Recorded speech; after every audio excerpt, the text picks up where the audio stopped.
I'd say it was a big deal, but it was a very sobering event.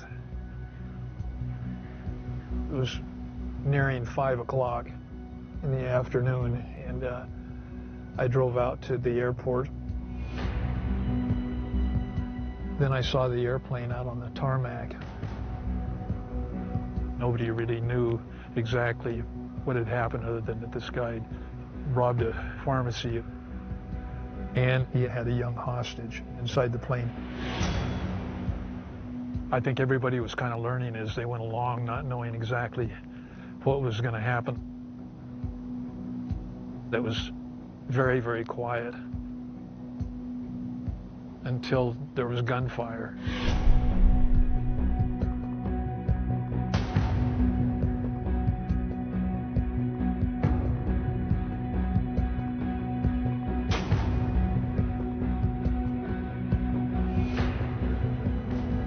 Not that many things happen in a small town like this. We've had some homicides, in and around the area, but this was a big deal. Everybody was shocked by what had taken place.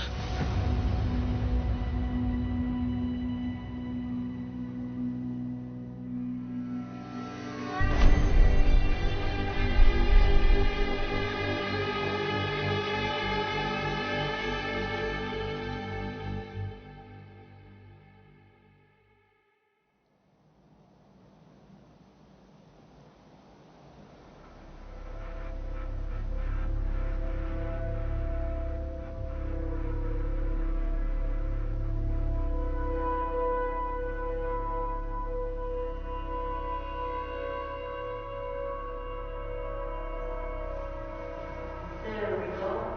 Number 1, 2, 3, 4, 5. Thank you. See, I never would have gotten that.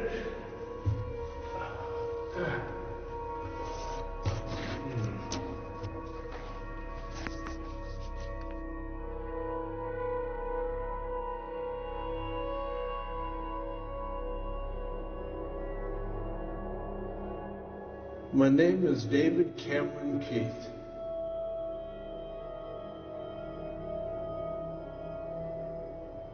I'd never committed a violent act in my life before that day.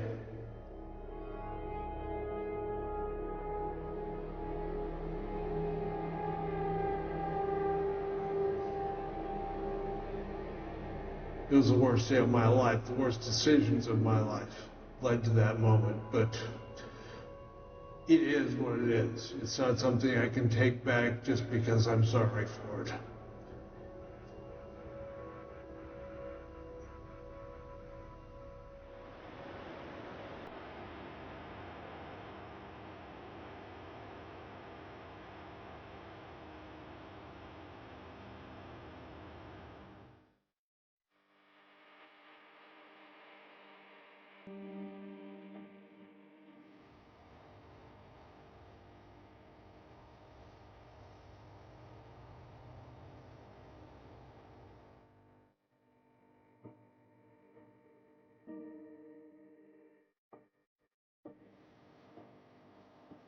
My dad, he was an excellent man.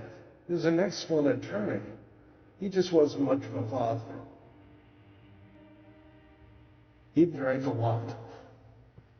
He was one of those functional alcoholics, very functional. They talk about preachers' kids getting in trouble just because they're preachers' kids. The same is probably true with attorney kids. We were not really well supervised. I tried alcohol when I was 8, 9 years old, if not sooner, because my father had parties, cocktail parties.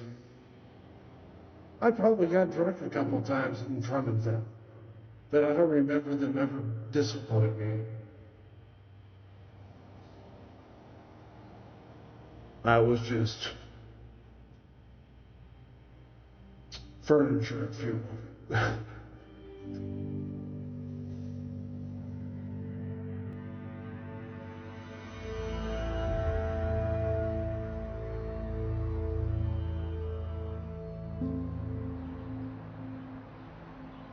It didn't make me feel like I was too wanted. And I got into drugs. Drugs just made it easier to bear some of those emotional traumas. It started off with, let's say, the usual drugs like marijuana, but I didn't have to go too much longer to get really involved with needles and amphetamines. I was just growing up difficult until 20 years old. After that, I was a little bit more involved in the criminal side of life and never took advantage of the surroundings and of the life we've been given and do something with it.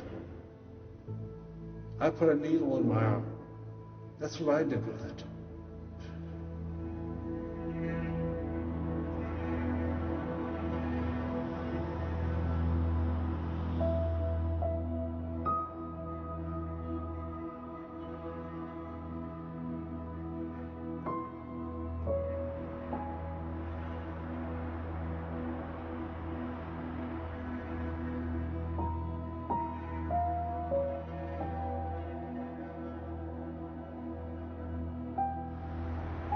That period of my life went from bad to worse. I was a dope fiend. I wasn't working. He had no plans of working. I was burglarizing drugstores at night and selling the proceeds to people in Spokane. There was nothing violent about it. I was a delinquent, if you will. That was my activities, and that should have provided the necessary income, but it didn't. I was using too many of the drugs. I knew one thing: I had to pay the rent, and had to be able to pay for food. A wife and 3 kids we can't be living materially with no income. I just knew I had to do something I hadn't done before.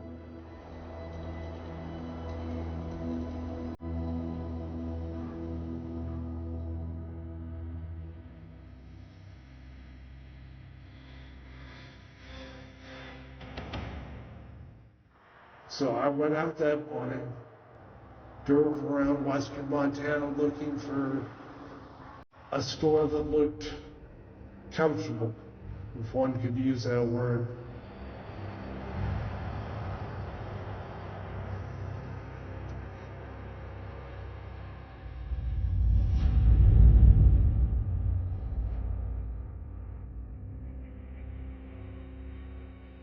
I robbed the drugstore there. I didn't think I did a good job, so I raced out of town. I get out back on 93, and a police car tries to pull me over. I'd just been out of prison for a couple of months at that point. And instead of submitting to that arrest, I drove my car into a parking lot of a small convenience store. And I ran into the store.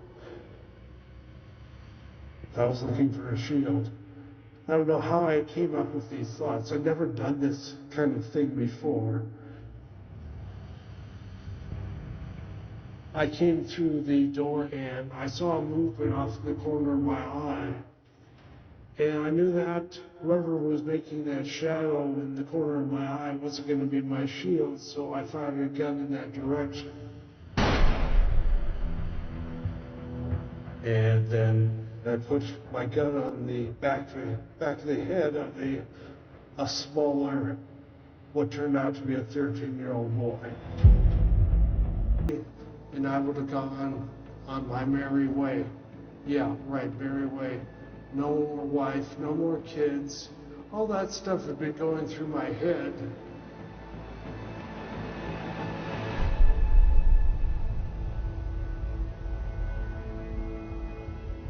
At the airport, there was police cars I had no intention of killing that first hostage, the child. I'd been thinking that as soon as I let go of the kid, I'm going to be shot and my life is going to be over. Well, for some reason that didn't happen.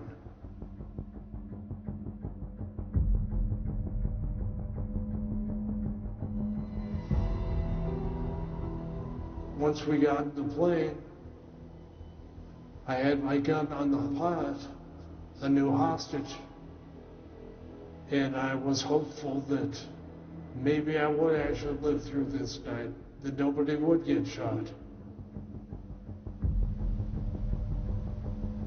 Pilot takes about a half an hour trying to start the plane, but while that's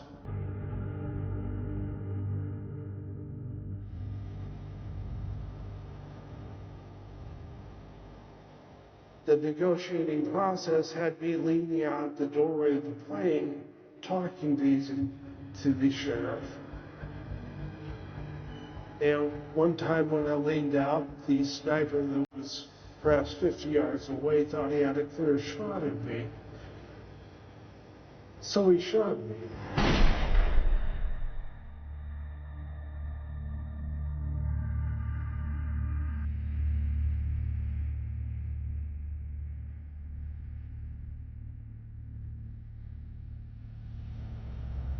I'd been severely wounded. I could tell that this wasn't going well. I was going to be dead pretty quick. My life was going to be over.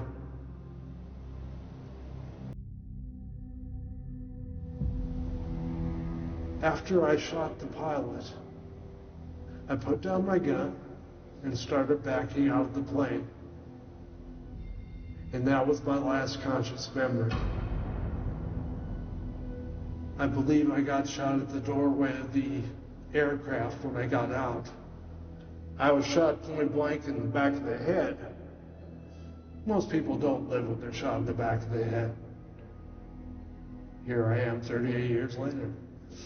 After that. And I can laugh about this. I'm sick.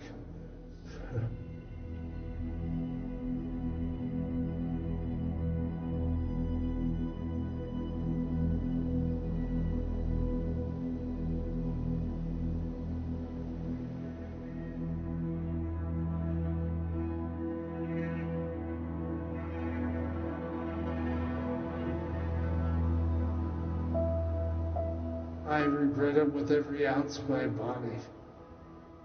It may not sound like there's much regret in me. Believe me, there is.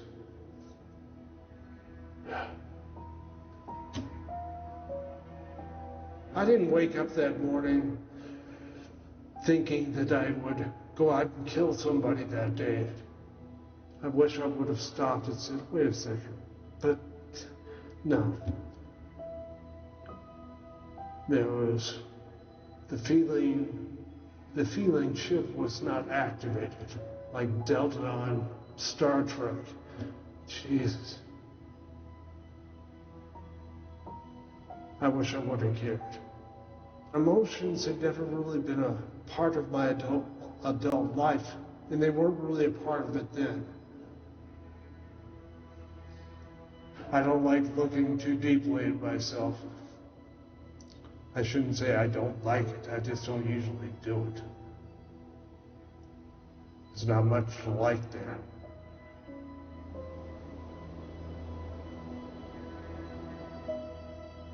There's nothing right about it.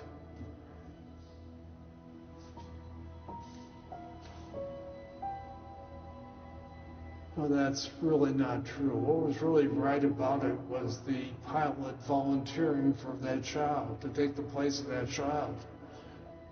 That was about the only right thing that happened that day. If I could fake up tears right now, I would. But I can't.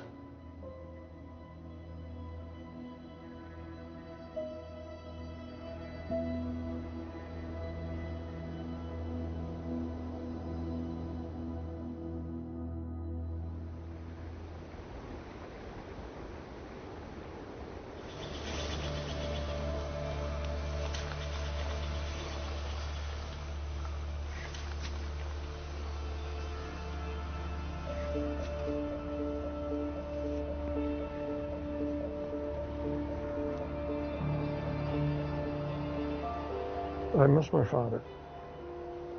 It's almost funny to say after 38 years. Whenever you lose your parents, you miss them, you know, at whatever age. I'm George Shryock. I'm the son of Harry Lee Shryock. The long-term effects of what happened to his death and were very hard for all of us, for all of the family. Our grandchildren, his grandchildren, our children, they missed him. You know, we knew him. We still know who he was. They don't. I wish my boys would have had his influence. So that's a regret. So.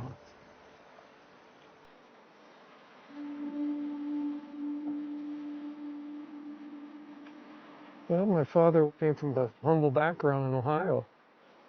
He had always, growing up, had visions almost Peter Pan-like of flying.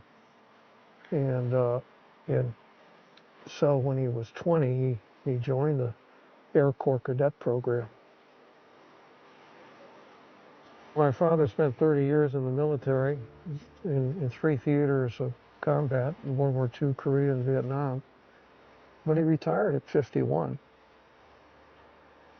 Of course, he was decorated for seeing a lot of combat. He's really a good pilot.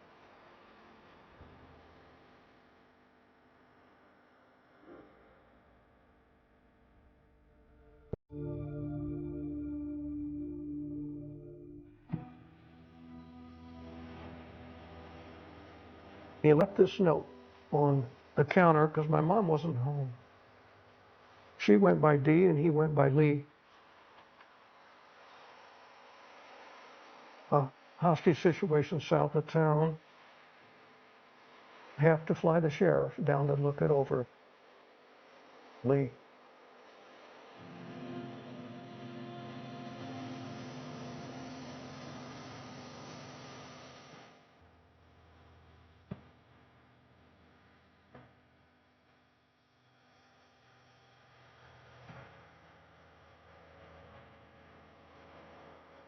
I experienced a lot of anger for a few years. My wife thinks I'm still really angry. I can't say that I'm really angry. I'm neutral. It's just Keith has to deal with himself and his maker in his own way. He's obviously highly intelligent. He could have made moral and ethical decisions when he came to age. And as far as his remorse, it's difficult for me to believe, given his history. Keith was hell-bent. This didn't happen just that day. It was a 10-year collision path with destiny.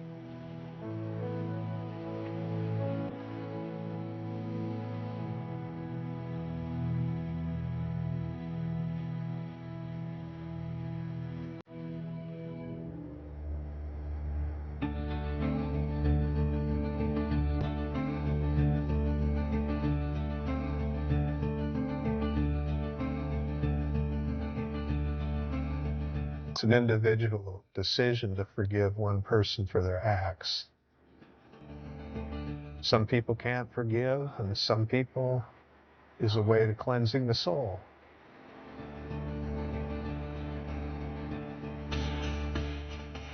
My brother is a result of his childhood.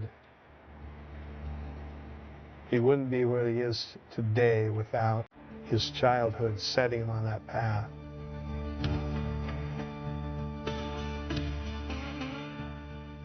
My name is Bruce Keith, and I'm the older brother of David Keith.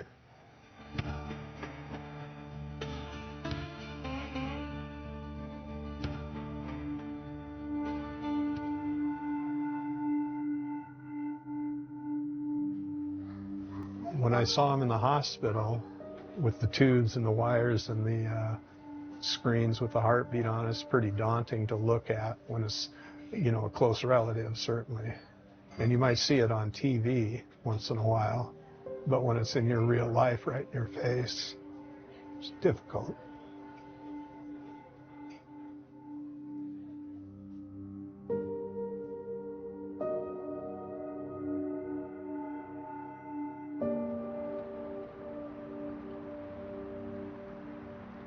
Nobody knew if he was really going to live or die. I mean, he was on a life support system. And then the next thing I heard was he's got a trial date, because you don't try somebody that's rehabbing from trauma. You have to wait till they can defend themselves a bit. He had a lot of pressure on him to show up before a judge after this horrific thing and face the music.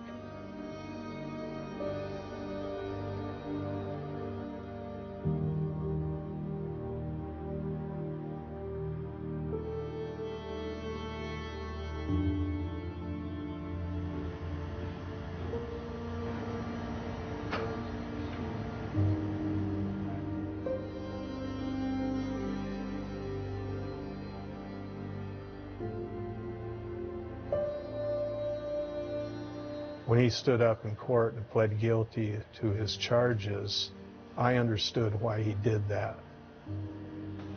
That's part of taking responsibility. Sitting in the courtroom and listening to the judge pronounce sentence, I remember the words of the judge quite distinctly. He said, "Son, you've really broke the bank on this one."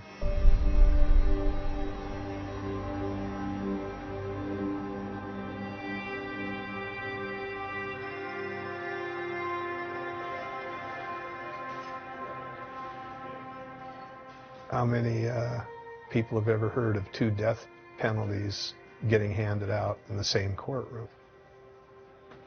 I think David's punishment as handed down by the judge was not the right thing. I don't think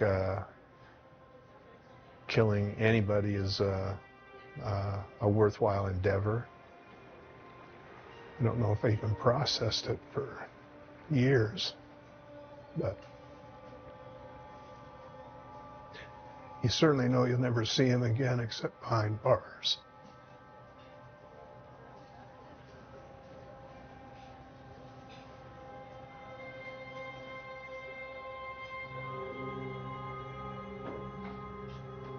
He chose the guilty path because he knew he did it, so he's being honest with himself and with the court.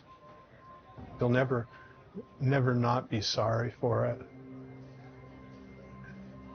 He understands that he brought it all on himself. He understands he's paid a heavy price for his actions. So, is he a danger to society? I hardly think so. I would really like to see him released and thrive. It's possible.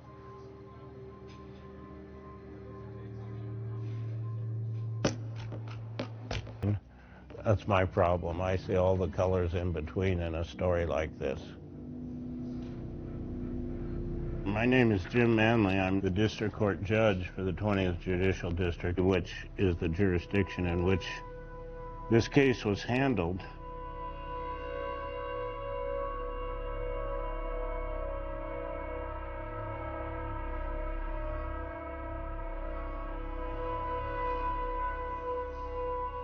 David Cameron Keith was sentenced to death in this courtroom at that table over there. When the sentence was announced, I don't remember him uttering any sounds or making any scene or showing much emotion. Through every step of the procedure, he sat here and was stoic. And you would have never guessed he's got this serious a sentence hanging over his head. It's almost unheard of for somebody to plead guilty if they know that the death penalty is on the table, unless they want to die. So it was surprising, but on the other hand, he had no defenses. The homicide crimes did meet the criteria for the death penalty. As long as human society has existed, there's been a need for retribution, and I understand that part of it. On the other hand, the existence of the death penalty doesn't really reduce homicides. However, if I have to follow the letter and the spirit of the law as the legislature hands it down, I very well might sentence him to the death penalty today, even though personally I'm not really in favor of it. Prison without possibility of parole.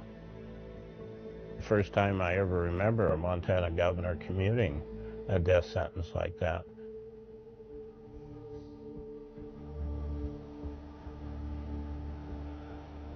It's my understanding David Cameron Keith has presented a number of faces to different people over a period of time. I don't know which is the real David Cameron Keith, but if he is indeed sincere and remorseful about what he did, and if the victim's family is consulted, I wouldn't object to him being released on parole at this point.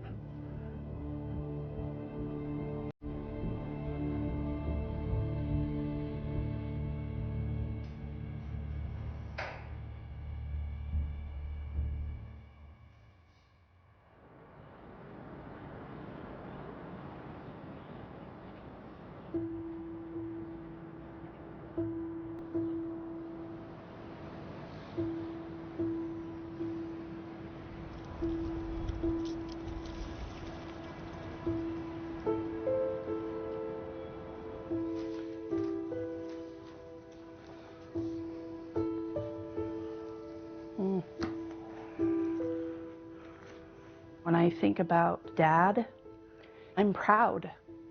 I'm not proud of the mistakes he made, but I'm proud that through it all, he loved us in whatever capacity he could.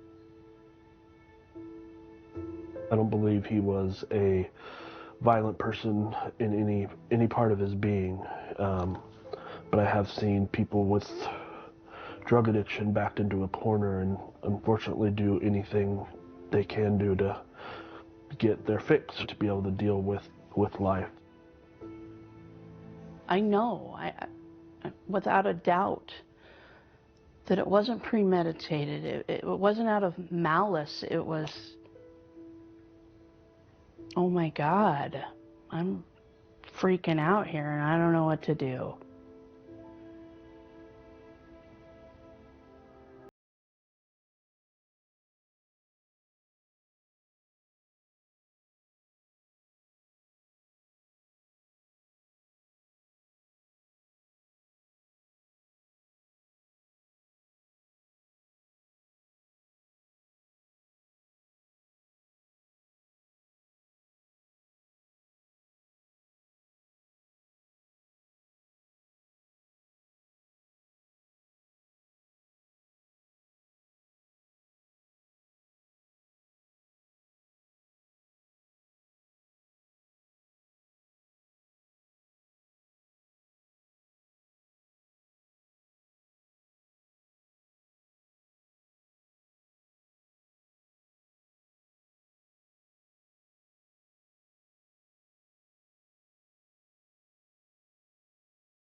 Everybody, regardless of their mistakes, deserves a chance. They are humans, regardless. I think he's served the time that he's served for the crimes that he's done, but I also understand that he took somebody's life away. I never really thought about the victims until now. I don't know, because I was 9 and I didn't have the capacity to even think about, the victims in all of this. But if they ever met him or spoke with him, I think they would forgive him.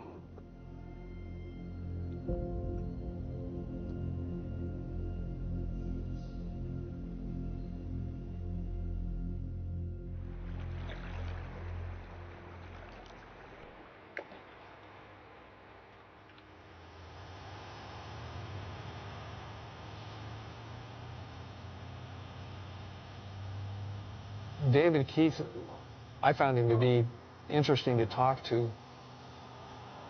I've been around people who commit homicides, and he didn't fit the profile for that. If you met David in a restaurant downtown, you'd think he's fairly normal, pretty intelligent guy. He wasn't a dumb young man. He just had made bad choices. I'm Dennis Jones, and I was a correspondent for the Missoulian newspaper. I covered the David Keith, Harry Shryock situation that evolved at the airport, and continued to follow that case until it was resolved.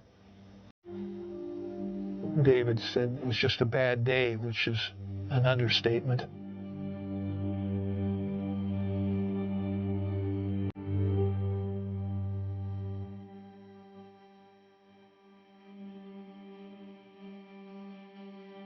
Remorseful for what he'd done.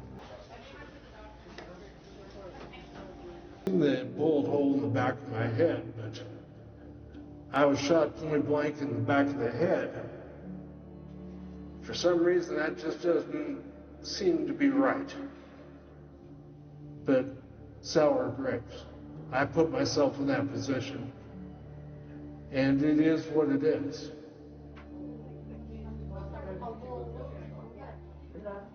Well, it's the first time I've heard David Keith in a long time.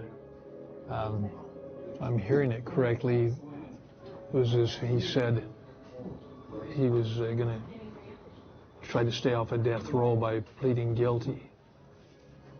Now he said that's his motivation. Back then he made it sound like he was going to assume responsibility.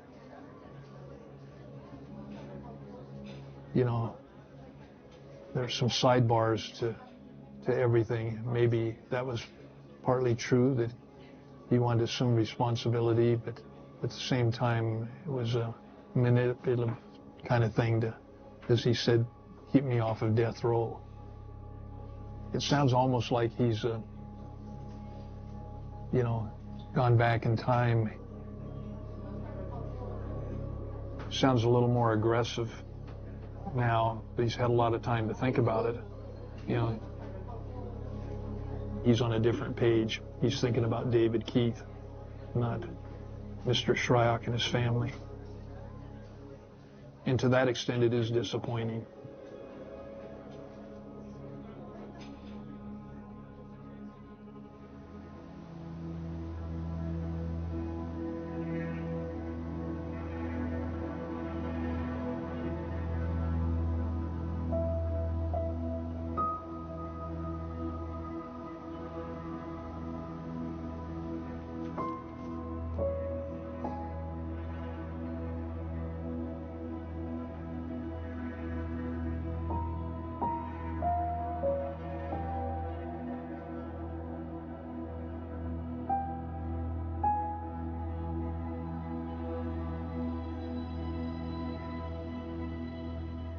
There's nothing right about it.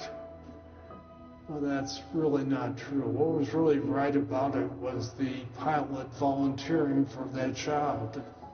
That was about the only right thing that happened that day. If I could fake up tears right now, I would. But I can't.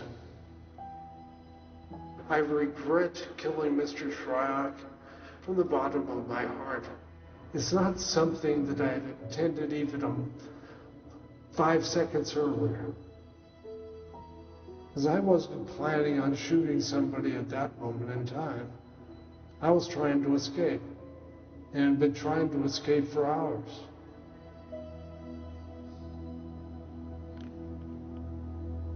David Keith said I wasn't trying to hurt anybody, I was trying to escape. It's a little hard to believe.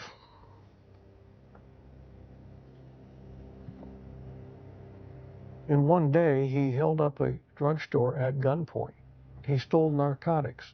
He evaded capture.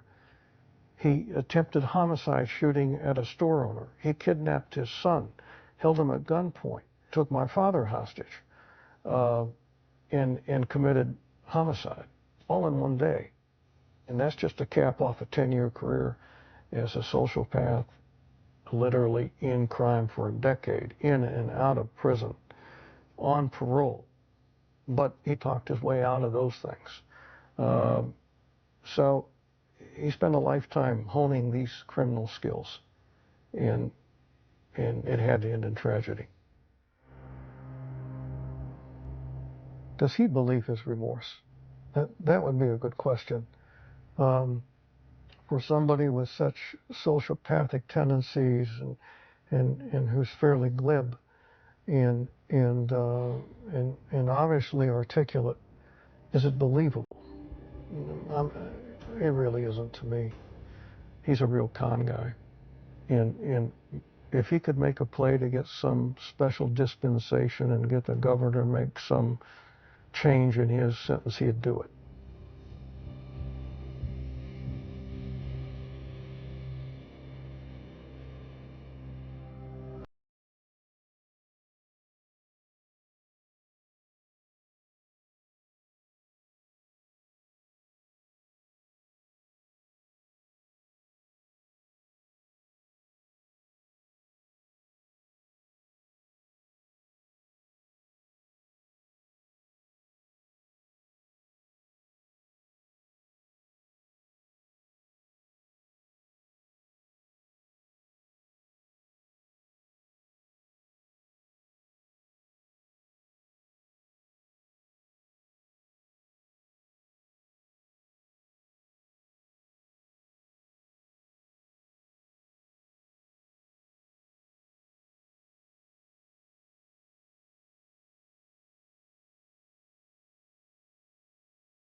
That would be a good question. For somebody with such sociopathic tendencies and who's fairly glib and obviously articulate, is it believable? It really isn't to me. I'm thinking a sociopath would probably be a good description of me. But I was a completely different human being back then. That doesn't excuse what I did, but I think I paid the penalty for it. If I could take it back, I would. But we all know that can't happen.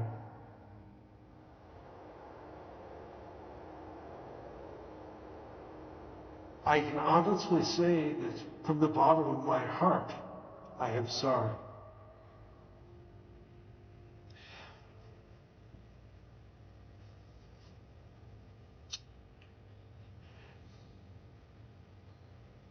Sorry, there's some things I know if I try to force words out, it's gonna be a crying fest. And I don't desire anybody to take pity on me, etc. I'm a changed man. Society shouldn't have to support me for the rest of my life. Give me a chance to do so.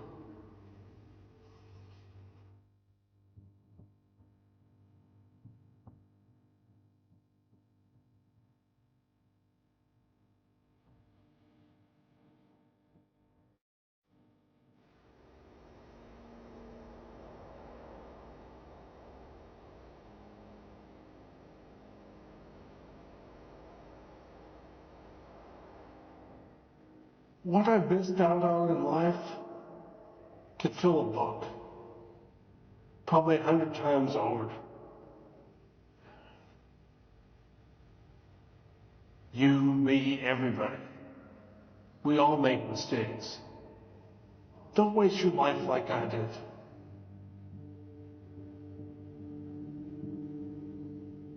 On the morning of March 2nd, SIL 1976, firefighters responding to a report of smoke in a wooded area near Columbia, North Carolina, expected to extinguish an ordinary brush fire. Instead, they discovered one of the most disturbing crime scenes in modern American history. Hidden beneath layers of burning debris were the bodies of 5 members of the same family. The victims were identified as 68-year-old Lobelia Bishop, her daughter-in-law Annette Bishop, age 37, and Annette's 3 sons, Bradford Jr., Brent, and Jeffrey, ages 14, 10, and 5. Each had died from severe blunt force injuries before their bodies were transported across state lines and set on fire. One member of the household was missing. 50-year-old William Bradford Bishop Jr., husband, father, Foreign Service officer, and respected federal employee, had disappeared. Nearly half a century later, investigators still do not know whether he died shortly afterward, assumed another identity, or successfully escaped justice. The Bradford Bishop family murders remain one of the most enduring unsolved family annihilation cases in American criminal history. Before the murders, Bradford Bishop appeared to embody professional success. Born in 1936, he grew up in an educated family and excelled academically. He earned degrees from Yale University and later completed graduate studies before beginning a distinguished career with the United States Department of State. Colleagues described him as highly intelligent, multilingual, and capable of working in complex diplomatic environments. Over the years, his assignments took him overseas, where he developed fluency in several languages and gained extensive international experience. To neighbors in Bethesda, Maryland, he appeared reserved but respectable. He lived with his wife Annette, their 3 sons, and his widowed mother in a quiet suburban neighborhood. Nothing about the family's outward appearance suggested they were approaching catastrophe. Yet behind that image, investigators later uncovered evidence that Bishop had experienced growing professional frustration. During the early months of 1976, he had hoped to receive a promotion within the State Department. Instead, another employee was selected. Friends and co-workers later recalled that Bishop appeared deeply disappointed. Although many people experience career setbacks without resorting to violence, detectives examined whether this perceived professional failure contributed to mounting psychological pressure. Records also showed financial concerns and increasing personal stress within the household, though none of these circumstances could adequately explain the extraordinary violence that followed. The timeline reconstructed by investigators begins on the evening of March 1st, SIL 1976. That day appeared relatively ordinary.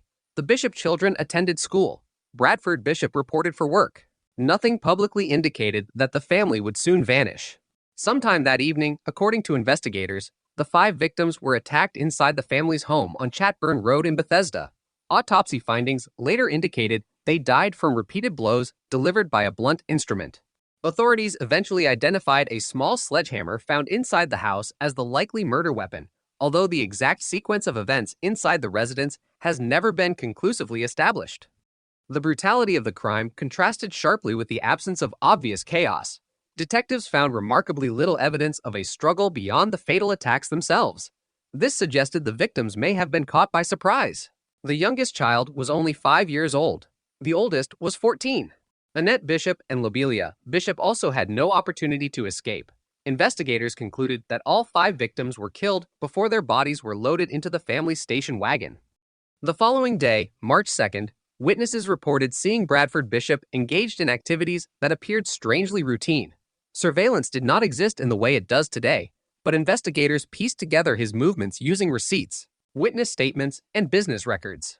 He reportedly visited a bank, withdrew money, and purchased gasoline. He was also believed to have bought a shovel and fuel.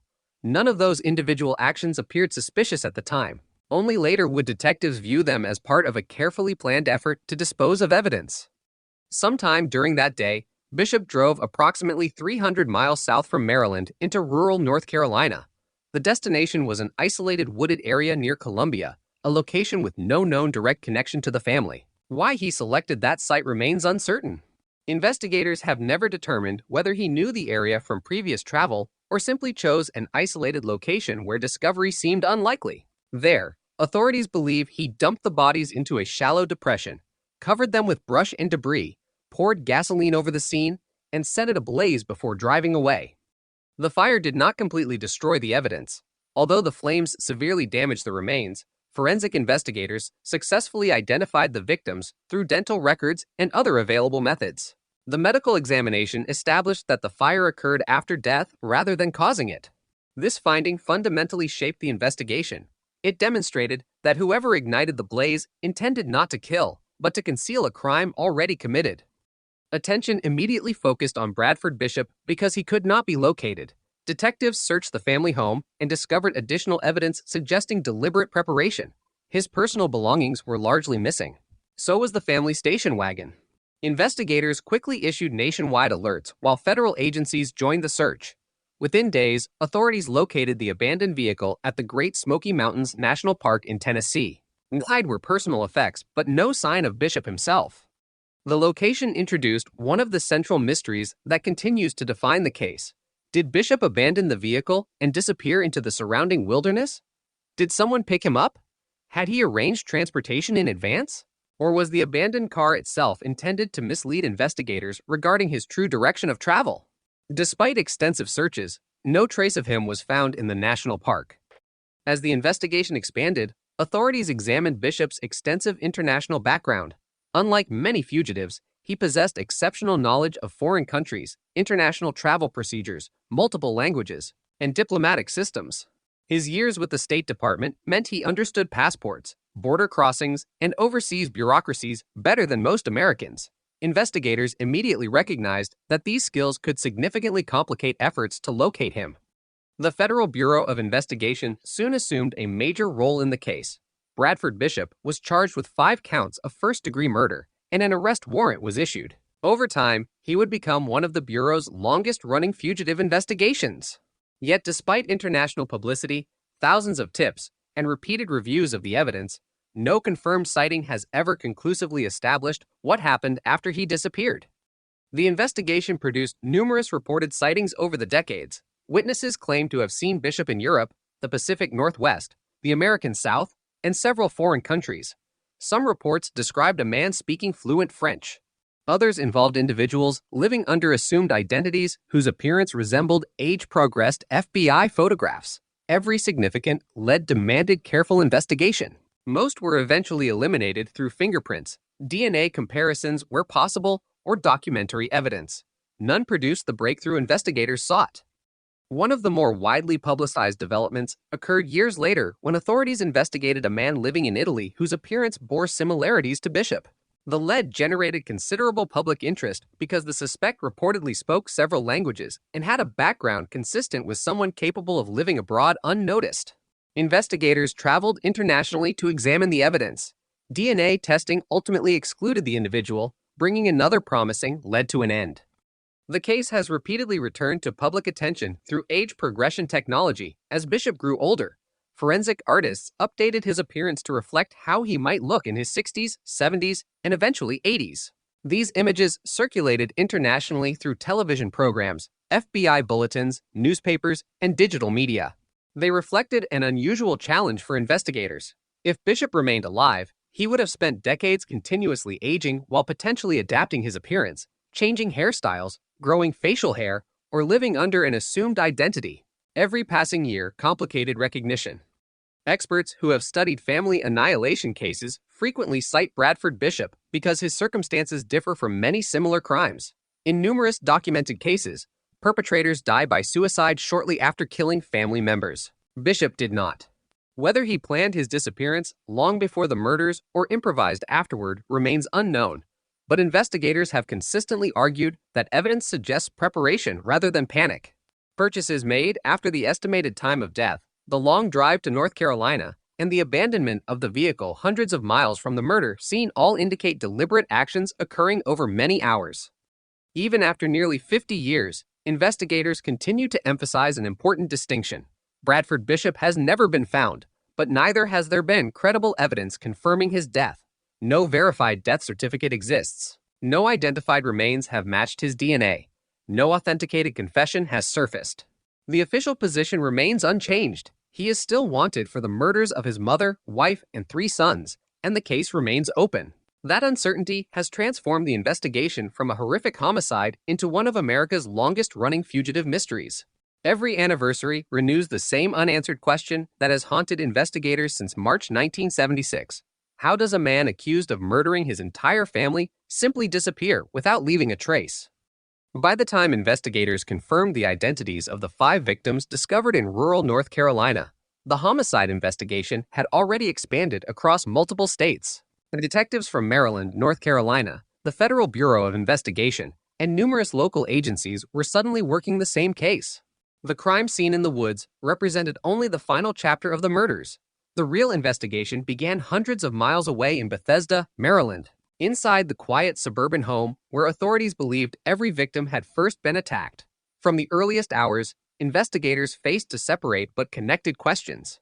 First, exactly how had 5 members of a single family been murdered without attracting immediate attention? Second, where was William Bradford Bishop Jr.? When detectives entered the Bishop residence, they encountered a scene that differed from what many homicide investigators expected after multiple violent killings. There was no evidence that the house had been ransacked. Valuable property appeared untouched. Doors and windows showed no obvious signs of forced entry. Instead, investigators found a residence that appeared unusually orderly considering what had occurred. This observation immediately influenced the direction of the investigation. Rather than suggesting an unknown intruder, the evidence was more consistent with violence committed by someone the victims knew and trusted. Forensic specialists carefully documented blood-stain patterns throughout portions of the home. Although forensic science in 1976 lacked many of the technologies available today, investigators still relied heavily on photography, blood analysis, fingerprints, trace evidence, and scene reconstruction. The blood evidence indicated that fatal attacks had taken place inside the residence before the victims were transported elsewhere. The fact that all 5 victims disappeared together initially delayed recognition that a homicide had occurred, but once the burned remains were identified, investigators understood that the Maryland home represented the primary crime scene. Medical examiners determined that every victim had suffered fatal blunt force trauma. Publicly available investigative records indicate that authorities believed a small sledgehammer recovered from the Bishop residence was consistent with the injuries sustained. The available evidence did not establish every detail of the sequence of attacks, and investigators have remained cautious about reconstructing precise moments that cannot be independently verified. What was clear, however, was that the victims died before their bodies were moved to North Carolina. The subsequent fire had been an attempt to conceal the crime rather than its cause. The detectives next focused on reconstructing Bradford Bishop's movements after the estimated time of the killings. Unlike modern investigations supported by digital surveillance, cell phone records, GPS data, and electronic toll systems, investigators in 1976 depended on witness interviews, handwritten receipts, bank records, credit transactions, and physical observations. Every confirmed stop became important because it helped establish both the timeline and the apparent level of planning involved. One significant discovery involved financial activity. Records showed that Bishop visited a bank after investigators believed the murders had already occurred. He withdrew cash, an action that would later be interpreted as preparation for leaving the area. Investigators also documented purchases made during his travels, including gasoline and supplies. Receipts recovered during the investigation helped establish his route southward. While none of these purchases was illegal in itself, together they formed a sequence that investigators believed demonstrated deliberate movement away from Maryland immediately following the murders. Authorities also learned that Bishop had purchased a shovel shortly before the bodies were discovered. Although investigators could not establish every intended use of the item, its timing became another important piece of circumstantial evidence. The detectives compared receipts, witness statements, and the physical evidence recovered in North Carolina to determine whether the purchases were connected to the disposal of the victims' bodies. Even decades later, these records remain an important part of the publicly documented investigative timeline. The drive itself was remarkable. From Bethesda, Maryland, to the wooded area outside Columbia, North Carolina, is a journey of roughly 300 miles. Investigators have never identified any personal or family connection between Bishop and the remote location where the bodies were found. The site was isolated, sparsely populated, and unlikely to attract immediate visitors. That choice has generated continuing discussion among investigators because it suggested familiarity either with the region itself or with the practical requirements of concealing a crime far from the original scene. Once detectives established Bishop's likely route, they began contacting businesses, gas stations, motels, and restaurants along the corridor. Employees were asked whether they remembered serving a man matching his description. As was common in investigations before widespread surveillance cameras, memories became an essential investigative resource. Some witnesses believed they had encountered him. Others could not be certain. Over time, investigators assembled the best available reconstruction, but many details could never be confirmed with complete certainty. Perhaps the most puzzling discovery came several days later, when authorities located the family's station wagon abandoned near the Great Smoky Mountains National Park in Tennessee. The vehicle had become a critical piece of evidence because it represented the last confirmed location directly associated with Bishop. Investigators conducted an extensive forensic examination, searching for fingerprints, fibers, documents, and any indication of where he might have gone next. The location itself presented investigators with competing theories. One possibility was that Bishop had entered the mountainous wilderness on foot, intending either to disappear permanently or to take his own life. Search teams examined nearby terrain, but found no evidence supporting that conclusion. Another theory suggested that the vehicle had been intentionally abandoned to create a false trail while Bishop escaped using another form of transportation. Because no verified sightings immediately followed the discovery of the station wagon, neither explanation could be confirmed. The investigation soon broadened beyond physical evidence to include Bradford Bishop's personal history. Detectives interviewed relatives, friends, neighbors, co-workers, and former colleagues. They sought to understand whether anyone had noticed significant behavioral changes before the murders. Interviews revealed that Bishop had been disappointed after failing to receive a professional promotion at the State Department. Some co-workers described him as increasingly withdrawn. Others emphasized that he remained composed and professional. Importantly, no witness publicly reported observing behavior that clearly foreshadowed the murders. This absence of obvious warning signs became one of the case's most unsettling aspects. Investigators also examined Bishop's employment records. His work with the U.S. Department of State had required extensive overseas travel. Public records showed that he possessed advanced language skills and had lived in multiple countries during his diplomatic career. These facts significantly affected the direction of the fugitive investigation. Law enforcement recognized that someone with international experience, knowledge of foreign cultures, and familiarity with travel documentation might possess advantages unavailable to most fugitives. Because of this possibility, federal authorities rapidly expanded the search beyond the United States. International law enforcement agencies received information about Bishop's physical description, educational background, employment history, and known travel experience. Immigration records, passport activity, and customs information became part of the investigation wherever available. Detectives also reviewed whether Bishop had maintained professional or personal relationships overseas that could assist him in establishing a new identity. Despite these efforts, investigators found no confirmed evidence that he legally departed the United States after the murders. Another important aspect of the investigation involved Bishop's personality. Detectives avoided relying solely on speculation, instead comparing documented aspects of his background with known behavioral patterns observed in other long-term fugitives.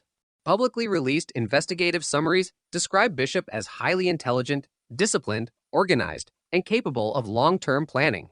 Those characteristics, while not evidence of guilt by themselves, influenced investigative strategy because they suggested that, if he had intentionally fled, he might have prepared carefully rather than acting impulsively. As media coverage intensified during the spring of 1976, public attention focused increasingly on the unanswered question of motive. Detectives resisted drawing firm conclusions before completing interviews and reviewing physical evidence. Although professional disappointment, financial concerns, and personal stress were documented during the investigation, authorities consistently acknowledged that no single verified factor adequately explained the murders. Family annihilation cases often involve multiple overlapping pressures, but investigators have never publicly identified one definitive motive supported by conclusive evidence. Within weeks, Bradford Bishop had become one of the FBI's highest-profile fugitives. His photographs circulated nationally. Newspapers across the United States published his image beside descriptions of the murders. Television broadcasts urged viewers to contact authorities if they recognized him. Border agencies, police departments, and international partners received investigative bulletins. Yet despite this unprecedented publicity, no confirmed arrest followed. The early investigation ultimately established several conclusions that remain unchanged nearly 5 decades later. Investigators determined that the murders occurred inside the Bishop residence in Bethesda. They concluded that the victims' bodies were transported to rural North Carolina after death and intentionally burned in an effort to conceal the crime. They documented Bradford Bishop's financial transactions and travel immediately afterward. They recovered the abandoned family vehicle in Tennessee. They charged Bishop with 5 counts of first-degree murder. Beyond those verified findings, however, one critical question remained unanswered. After leaving the Great Smoky Mountains region, the documented trail ended. Whether Bradford Bishop died shortly thereafter, escaped abroad under another identity, or successfully remained hidden somewhere in plain sight has never been established. That absence of reliable evidence would transform what initially appeared to be a massive interstate homicide investigation into one of the longest-running fugitive mysteries ever pursued by American law enforcement. As the physical investigation progressed through the spring of 1976, another equally important effort was unfolding behind the scenes. Detectives understood that solving the case would depend not only on forensic evidence, but also on understanding the man they believed had vanished after killing 5 members of his own family. Every document, interview, employment record, financial statement, and personal acquaintance became part of a growing behavioral profile. Investigators were not searching for an unknown offender. They knew exactly whom they wanted to find. The challenge was determining where he might have gone, how he was capable of remaining hidden, and whether his background had given him unique advantages over virtually every other fugitive pursued by American law enforcement. William Bradford Bishop Jr. had spent much of his adult life building an impressive professional resume.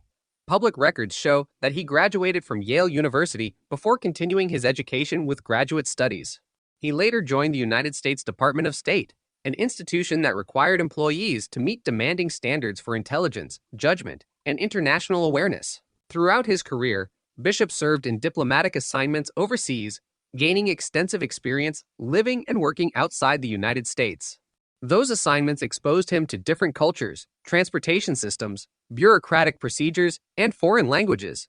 Investigators would later conclude that these experiences fundamentally distinguished him from most fugitives who flee after violent crimes. According to publicly documented information, Bishop spoke several languages, including English, French, Italian, and Serbo-Croatian, with varying levels of proficiency. For investigators, this detail carried practical significance rather than simply reflecting academic achievement. A multilingual individual could potentially integrate into foreign communities more easily, communicate with local authorities, seek employment, or establish social relationships without immediately attracting attention. Combined with years of overseas experience, these language skills expanded the number of countries in which Bishop could conceivably have lived. Detectives also examined his employment history in detail. His performance evaluations reflected an intelligent and capable employee, but interviews with co-workers suggested that his professional ambitions had not always matched his career progression. During the months leading up to the murders, Bishop had reportedly expected a promotion within the State Department. Instead, another employee received the position. Investigators documented that disappointment because it represented one of the few clearly identifiable stressors immediately preceding the crimes. However, law enforcement consistently avoided presenting the missed promotion as a definitive motive. Many professionals experienced setbacks without resorting to violence, and investigators found no evidence demonstrating that this single event alone explained what occurred. Friends and colleagues interviewed during the investigation generally described Bishop as quiet, private, disciplined, and intellectually gifted. Some recalled that he rarely displayed strong emotion in public. Others remembered him as courteous but somewhat distant. Importantly, no publicly documented interview revealed widespread concerns that he posed a danger to his family before the murders. This absence of obvious warning signs complicated investigators' efforts to understand the case. In many violent crimes, witnesses later recall escalating arguments, threats, or episodes of instability. In the Bishop investigation, no comparable pattern emerged from the available public record. Detectives also reviewed the family's financial circumstances. Publicly available information indicates that the Bishops faced financial pressures, including the expenses associated with raising 3 children and maintaining a household in suburban Maryland. However, investigators found no evidence that the family was facing immediate financial collapse. Mortgage obligations, educational expenses, and routine household costs reflected challenges experienced by many middle-class families. As with the employment disappointment, financial pressure formed part of the broader context but did not provide a complete explanation for the murders. Psychological evaluations after the fact presented another challenge. Because Bishop disappeared before he could be interviewed, arrested, or examined by mental health professionals, investigators could never obtain a direct clinical assessment. Instead, behavioral experts were limited to reviewing documented actions, witness statements, employment records, correspondence, and investigative evidence. Over the decades, criminologists have discussed the case as an example of suspected family annihilation, but those discussions remain analytical rather than diagnostic. Without direct examination, no definitive psychiatric diagnosis has ever been established in the public record. The investigation also explored Bishop's military service.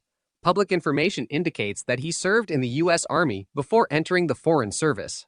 Detectives considered whether military training might have influenced his ability to plan travel, operate independently, or remain calm under pressure. Again, investigators were careful not to suggest that military experience explained the murders. Rather, they viewed it as one factor among many that could have contributed to his ability to evade capture if he deliberately planned his disappearance. As the FBI expanded its fugitive investigation, analysts began considering the practical realities of long-term flight. Most fugitives arrested after serious crimes are located within days, weeks, or months. They make mistakes, contact relatives, use traceable financial accounts, or draw attention through routine activities. Bishop's case developed differently. There were no verified withdrawals from known bank accounts after the murders. No confirmed use of official identification emerged. There were no authenticated letters, telephone calls, or communications with surviving relatives. This complete absence of verified contact became one of the defining characteristics of the investigation. Investigators next examined Bishop's passport history and international travel experience. Records confirmed extensive overseas assignments during his diplomatic career, but determining whether he later crossed international borders proved considerably more difficult. In 1976, computerized immigration databases were far less comprehensive than those available today. Border controls varied significantly between countries, and international information sharing was less centralized. Detectives therefore worked with numerous federal agencies and foreign governments to determine whether any records matched Bishop's description. Despite these efforts, investigators never publicly identified confirmed documentation showing that he legally entered another country after the murders. One aspect of Bishop's background repeatedly attracted investigative attention: his familiarity with identity documentation. Because of his diplomatic work, he understood the administrative systems governing passports, visas, and international movement. Authorities considered whether this knowledge might have enabled him to establish a false identity more effectively than an average fugitive. Importantly, investigators have never publicly confirmed that Bishop successfully obtained fraudulent documents. Nevertheless, they recognized that his professional knowledge created investigative challenges requiring continued international cooperation. The FBI developed an extensive profile to assist domestic and foreign law enforcement agencies. Circulars distributed to police departments described Bishop's physical appearance, educational history, language abilities, professional background, and known personal characteristics. Investigators emphasized that he should be considered dangerous, not because of documented violence towards strangers, but because he was wanted in connection with the deaths of 5 close family members. Authorities also cautioned that his appearance would naturally change over time, requiring periodic updates to photographs and descriptive materials. Media attention remained intense throughout the initial months of the investigation. Newspapers frequently highlighted the apparent contradiction between Bishop's public image and the allegations against him. Headlines often described him as a highly educated diplomat accused of annihilating his own family before disappearing. That contrast fueled widespread public fascination and generated thousands of telephone calls to investigators. Many tips involved individuals who resembled Bishop physically. Others came from people convinced they had encountered a multilingual American living quietly overseas. Each report required evaluation, regardless of how improbable it initially appeared. Law enforcement agencies developed procedures for handling these tips. Investigators compared photographs, fingerprints where available, travel histories, employment records, and immigration documents. Numerous reported sightings were ultimately eliminated after routine verification. Some involved mistaken identity. Others reflected individuals who superficially resembled age-progressed photographs. The sheer volume of reports demonstrated both the extensive publicity surrounding the case and the difficulty of distinguishing credible information from a coincidence. Behavioral analysts also considered whether Bishop might eventually attempt to contact surviving relatives or trusted acquaintances. Historically, some long-term fugitives reestablish communication after many years, particularly as they age or experience declining health. Investigators therefore maintained awareness of family connections while respecting legal and privacy considerations. According to publicly available information, no verified contact attributable to Bishop has ever been confirmed. As years passed, another possibility emerged. Detectives recognized that Bishop, if still alive, would eventually reach retirement age. His physical capabilities, appearance, and daily routines would inevitably change. Investigators adjusted their search strategies accordingly, focusing not only on younger photographs from the 1970s, but also on realistic age-progressed images depicting him decades later. Advances in forensic illustration allowed increasingly accurate estimates of how he might appear as an older adult, though investigators acknowledged that natural aging, medical conditions, weight changes, and personal grooming choices could significantly alter his appearance. By the end of the investigation's early phase, law enforcement had assembled a remarkably detailed understanding of Bradford Bishop's life before March 1976. They knew his education, employment history, military service, family relationships, financial circumstances, language abilities, and travel experience. They reconstructed much of his documented activity immediately after the murders. Yet despite possessing more information about the suspect than many homicide investigations ever achieve, authorities remained unable to answer the central question. The evidence explained who Bradford Bishop had been before his disappearance. It did not explain where he went afterward. That distinction would define the case for decades to come. Rather than searching for an unknown killer, investigators were searching for a man whose background they understood in extraordinary detail, while knowing almost nothing with certainty about the final chapter of his life after March 1976. Once Bradford Bishop had been formally charged with 5 counts of first-degree murder, the investigation entered a new phase. The initial objective of reconstructing the crime gave way to an increasingly difficult task: locating a fugitive who had seemingly vanished without leaving a verifiable trail. During the late 1970s, investigators still believed there was a realistic possibility that Bishop could be found relatively quickly. His photograph appeared in newspapers across the United States. Law enforcement agencies distributed wanted bulletins nationwide, and federal authorities notified international partners because of his extensive overseas experience. Yet as weeks became months and months became years, the search evolved into one of the Federal Bureau of Investigation's longest-running fugitive investigations. Unlike many homicide suspects who remain close to familiar surroundings, Bishop presented investigators with an unusually broad geographic challenge. Public records showed that he had lived and worked overseas during his diplomatic career, spoke multiple languages, and possessed experience navigating international travel. From the beginning, authorities recognized that he could not be treated as an ordinary domestic fugitive. Every country where he had previously worked, traveled, or established professional contacts became a potential location requiring investigative attention. The FBI coordinated with foreign law enforcement agencies through established international channels. Information describing Bishop's physical appearance, educational background, language abilities, fingerprints, and known history was circulated to police organizations in multiple countries. Immigration authorities were asked to review available travel records whenever practical. At the time, however, international data sharing was far less comprehensive than it would become decades later. Border records were often paper-based, computerized databases were limited, and communication between jurisdictions could take considerably longer than modern investigators experience today. As publicity surrounding the case expanded, tips began arriving from around the world. Some callers believed they had recognized Bishop while traveling abroad. Others reported encounters with an American man whose appearance or mannerisms resembled published photographs. Law enforcement agencies received reports from Europe, Canada, Central America, and other regions. Investigators evaluated each lead individually, recognizing that even a seemingly unlikely report could prove significant. Many of these early sightings ultimately reflected mistaken identity.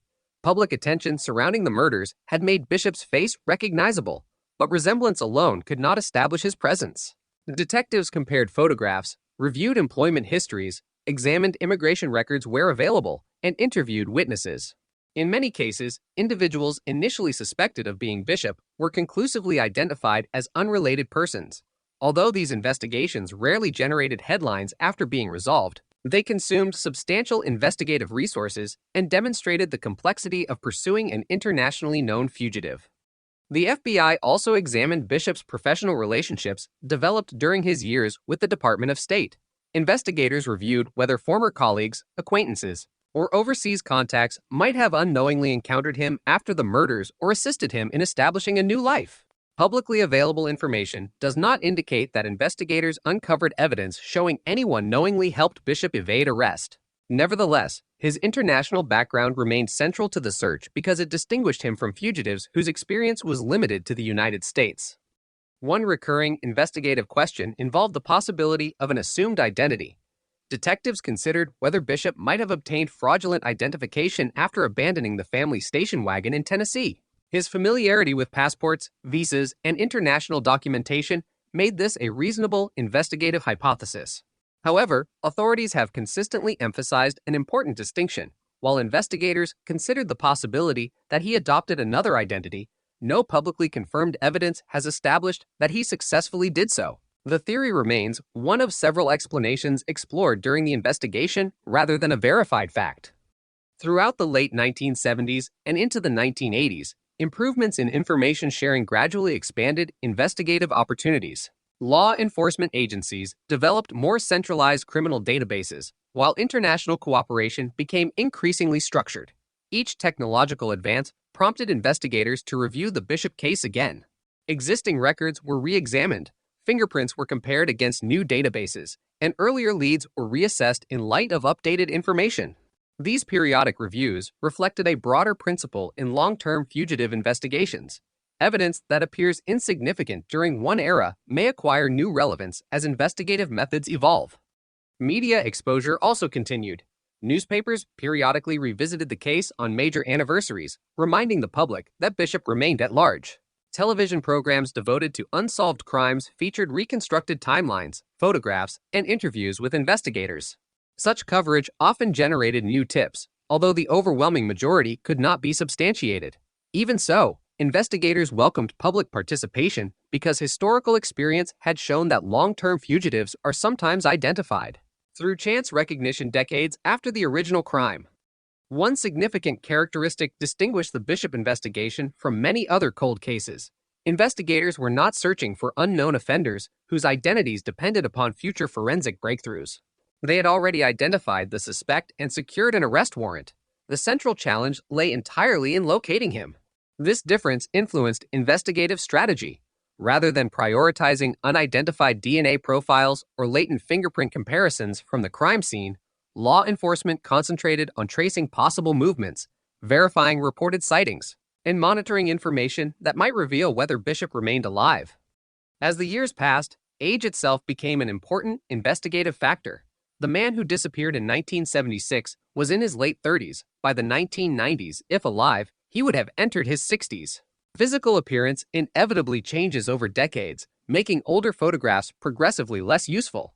To address this challenge, forensic artists produced age-progressed images estimating how Bishop might appear after 20 years, then 30 years, and eventually 40 years. These illustrations relied on established forensic methods rather than artistic speculation, incorporating expected changes in facial structure, hair, skin, and aging patterns while preserving recognizable characteristics.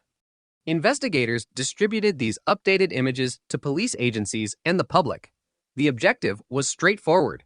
Someone who failed to recognize a younger photograph from 1976 might identify an older man resembling a neighbor, co-worker, or acquaintance. Age progression has assisted numerous long-term investigations, although it cannot account for every possible change resulting from illness, injury, cosmetic alteration, or significant weight fluctuation. Consequently, investigators reminded the public to focus on broader facial characteristics rather than exact resemblance. The FBI periodically reassessed Bishop's status using available intelligence. One recurring question concerned the possibility that he had died without being identified. Detectives reviewed unidentified human remains discovered in various jurisdictions when circumstances justified comparison. Advances in forensic science, including improved dental record analysis and eventually DNA technology, expanded these opportunities. Despite repeated reviews, investigators have never publicly announced a confirmed match linking unidentified remains to Bishop. Another aspect of the investigation involved financial and governmental records. Long-term fugitives frequently leave administrative traces through tax filings, employment records, driver's licenses, social security activity, or healthcare systems. Investigators monitored available information where legally appropriate, looking for anomalies that might correspond to Bishop's known identifiers or possible aliases. Publicly available investigative summaries indicate that no confirmed record emerged demonstrating that he had resumed a documented life under his own name within the United States. The case received renewed attention whenever advances in forensic technology transformed other long unsolved investigations. High-profile arrests made through fingerprint automation, DNA profiling, and later investigative genetic genealogy prompted questions about whether similar methods could resolve the Bishop case. Investigators acknowledged the value of these scientific developments, but also recognized an important limitation. Unlike unidentified offender cases, the primary obstacle was not establishing who committed the murders. It was determining where the named suspect had gone after leaving Tennessee in March 1976. Despite decades of investigative effort, no single lead fundamentally altered the direction of the case during this period. Reported sightings continued to emerge, some appearing more credible than others, yet none produced definitive evidence. Every eliminated lead reinforced the extraordinary difficulty of locating a fugitive who may have intentionally avoided official records for years or even decades. By the close of the 20th century, the Bradford Bishop investigation had become more than a homicide inquiry. It had become a sustained international search spanning generations of investigators, each inheriting the same essential question from their predecessors. The murders themselves had been reconstructed through physical evidence, witness interviews, and forensic examination. The disappearance that followed remained almost entirely unexplained, preserving the case as one of the most enduring unresolved fugitive investigations in modern American law enforcement history. By the beginning of the 1990s, the Bradford Bishop investigation had already outlasted the careers of many of the detectives who had first responded to the case. Personnel changed, agencies reorganized, and investigative priorities evolved, but the case itself remained active. Unlike investigations that eventually become inactive because no suspect is identified, this case occupied a unique position within American law enforcement. Authorities knew who they were looking for, yet every confirmed trace of William Bradford Bishop Jr. still ended in March 1976. Each technological advance in criminal investigation therefore raised the same question. Could modern forensic science succeed where decades of traditional investigative work had failed? The first major transformation came through advances in computerized record systems. During the years immediately following the murders, investigators relied heavily on paper files, handwritten reports, mailed correspondence, and manual fingerprint comparisons. As federal and state agencies increasingly digitized criminal records, detectives revisited the Bishop case to determine whether historical evidence could be reviewed more efficiently. Information that once required weeks to compare across jurisdictions could now be searched more rapidly, allowing investigators to reassess old leads with greater accuracy. One of the principal objectives was determining whether Bishop had unknowingly left administrative traces somewhere in the United States. Long-term fugitives often establish employment, obtain licenses, register vehicles, seek medical treatment, or interact with government agencies. Even individuals using false identities can sometimes generate records that attract attention when databases become interconnected.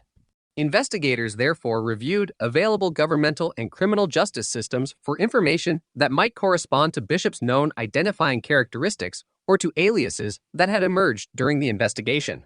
Publicly available information indicates that these reviews did not produce verified evidence establishing his location.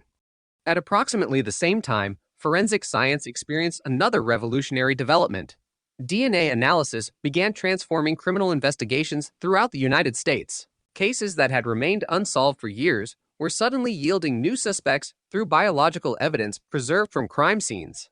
Although the Bradford Bishop murders were frequently mentioned alongside other major cold cases, investigators recognized that DNA technology would serve a different purpose here. Authorities had already identified the individual they believed responsible. The challenge was not identifying an unknown offender, but locating a named fugitive whose whereabouts remained entirely uncertain. Even so, biological evidence retained potential value. Investigators preserved physical evidence collected during the original homicide investigation whenever possible, recognizing that future scientific advances might reveal additional information. They also understood that if unidentified human remains were discovered anywhere matching Bishop's approximate age and physical description, modern DNA comparisons could potentially determine whether those remains belonged to the missing suspect. Consequently, improvements in forensic biology expanded opportunities to test future discoveries rather than fundamentally altering the original homicide investigation itself. Fingerprint technology underwent similar modernization.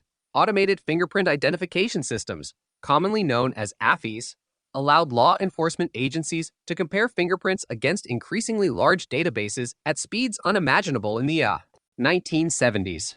Detectives examined whether unidentified fingerprint records collected through unrelated investigations might correspond to Bishop. Such comparisons offered the possibility of discovering whether he had ever been arrested, detained, or processed under another identity. Public records do not indicate that any verified fingerprint match identifying Bishop after 1976 has ever been announced. Investigators also revisited physical evidence recovered from the abandoned family station wagon. The vehicle had represented the last confirmed location associated with Bishop before his disappearance. Although forensic processing conducted in 1976 reflected the highest standards available at the time, improvements in laboratory methods prompted occasional reviews of preserved evidence. Detectives considered whether previously insignificant trace materials might now yield useful information. Publicly available investigative summaries have not identified any later forensic discovery from the vehicle that fundamentally changed the understanding of Bishop's disappearance. Throughout the 1990s, another investigative strategy gained increasing importance: age progression. Earlier forensic illustrations had estimated Bishop's appearance after roughly 2 decades. As additional years passed, specialists created updated images reflecting how he might appear in later adulthood. These illustrations incorporated expected changes in facial structure, hairline recession, skin texture, and other natural effects of aging while attempting to preserve distinctive facial characteristics recognizable to acquaintances or investigators. The FBI distributed these revised images internationally. Television programs featuring unsolved crimes frequently displayed side-by-side comparisons of Bishop's 1976 photographs and age progress portraits. The goal remained straightforward. Someone living quietly under another identity might eventually be recognized by an employer, neighbor, healthcare provider, or community member who had never seen his younger appearance but noticed similarities in an updated image. Public response continued to generate new investigative leads. Hundreds of tips arrived following national broadcasts and anniversary coverage.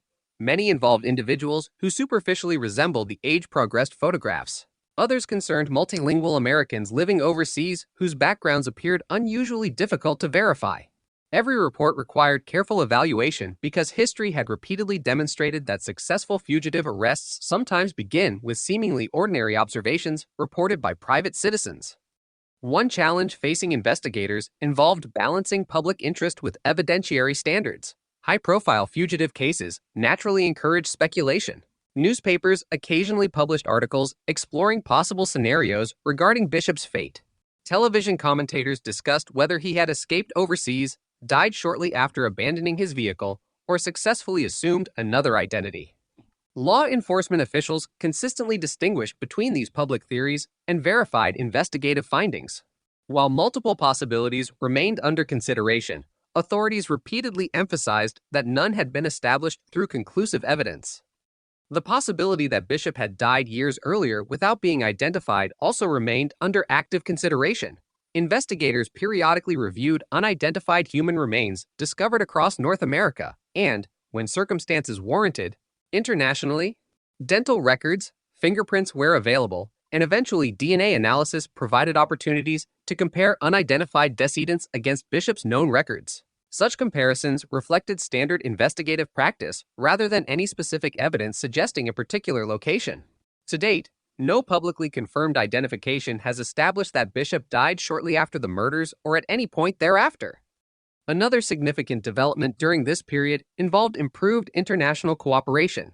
Advances in communication technologies enabled faster exchange of investigative information among law enforcement agencies worldwide. Organizations such as Interpol continued facilitating cooperation when potentially relevant information emerged abroad.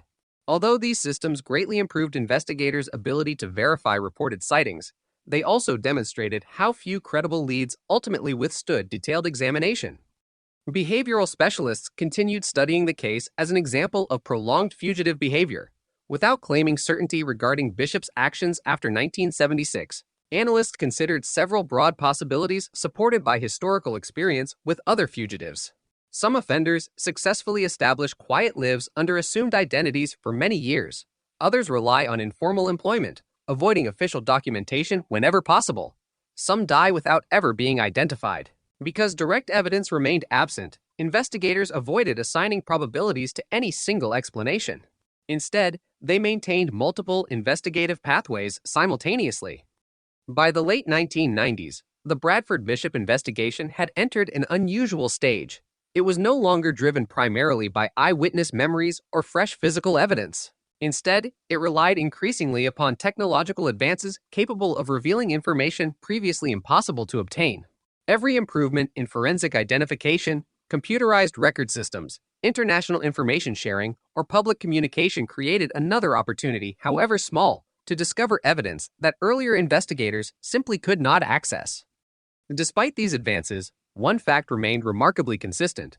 No verified document, photograph, fingerprint, financial record, or biological sample had conclusively placed Bradford Bishop anywhere after the abandonment of the family station wagon in Tennessee during March 1976. The investigation therefore continued under the same fundamental premise established decades earlier. Bishop remained a wanted fugitive unless reliable evidence demonstrated otherwise. As the 20th century drew to a close, many of the original investigators had retired, yet the case itself endured. New detectives inherited thousands of pages of reports, forensic analyses, witness interviews, maps, photographs, and correspondence accumulated over more than 2 decades. Rather than beginning from the start, each generation of investigators built upon the work of those before them, carefully separating verified evidence from speculation. Their objective remained unchanged since the first arrest warrant was issued: determine whether William Bradford Bishop Jr. had successfully remained hidden for decades, or whether somewhere, among the countless unidentified records still awaiting comparison, lay the evidence that would finally explain what happened after one of the most notorious family murder cases in American history. As the investigation entered its 3rd decade, the Bradford Bishop case increasingly became a study in the challenges of long-term fugitive investigations. The murders themselves had been reconstructed through forensic examination, witness interviews, and physical evidence collected in Maryland, North Carolina, and Tennessee. What remained almost entirely unknown was everything that happened after William Bradford Bishop Jr. abandoned the family station wagon near the Great Smoky Mountains National Park in March 1976. Every subsequent development depended upon reported sightings, documentary records, and the possibility that somewhere in the world someone had unknowingly encountered one of America's most wanted fugitives. For investigators, each new lead represented both hope and caution. Experience had shown that even credible reports could ultimately collapse under careful examination. One of the defining characteristics of the Bishop investigation was the extraordinary number of reported sightings received over several decades. Unlike cases involving unknown offenders, investigators had a photograph, fingerprints, educational history, employment records, military background, and detailed physical descriptions. Members of the public therefore believed they could recognize him. The widespread media attention surrounding the murders ensured that thousands of people became familiar with his face, particularly during the years immediately following the crime. As a result, federal authorities received reports from across the United States and from numerous foreign countries. Many of these reports shared common themes. Witnesses described encountering an American man who appeared highly educated, spoke multiple languages, avoided discussing his past, or physically resembled photographs released by the FBI. Some reports involved teachers or translators. Others concerned retirees living quietly in rural communities. Several originated in Europe, where investigators already knew Bishop possessed professional experience and language skills. None of these characteristics, however, constituted proof. Detectives consistently reminded investigators in every jurisdiction that resemblance alone could never establish identity. Every significant lead followed a structured investigative process. Local law enforcement officers conducted preliminary interviews with witnesses.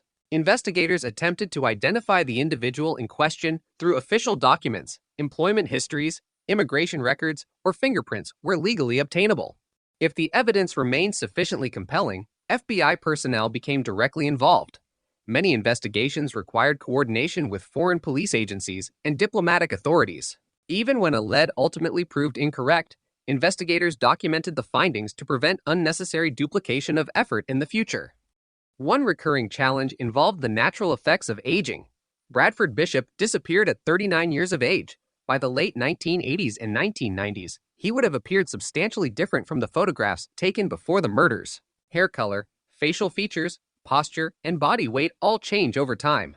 Some witnesses focused primarily on general facial structure rather than specific details.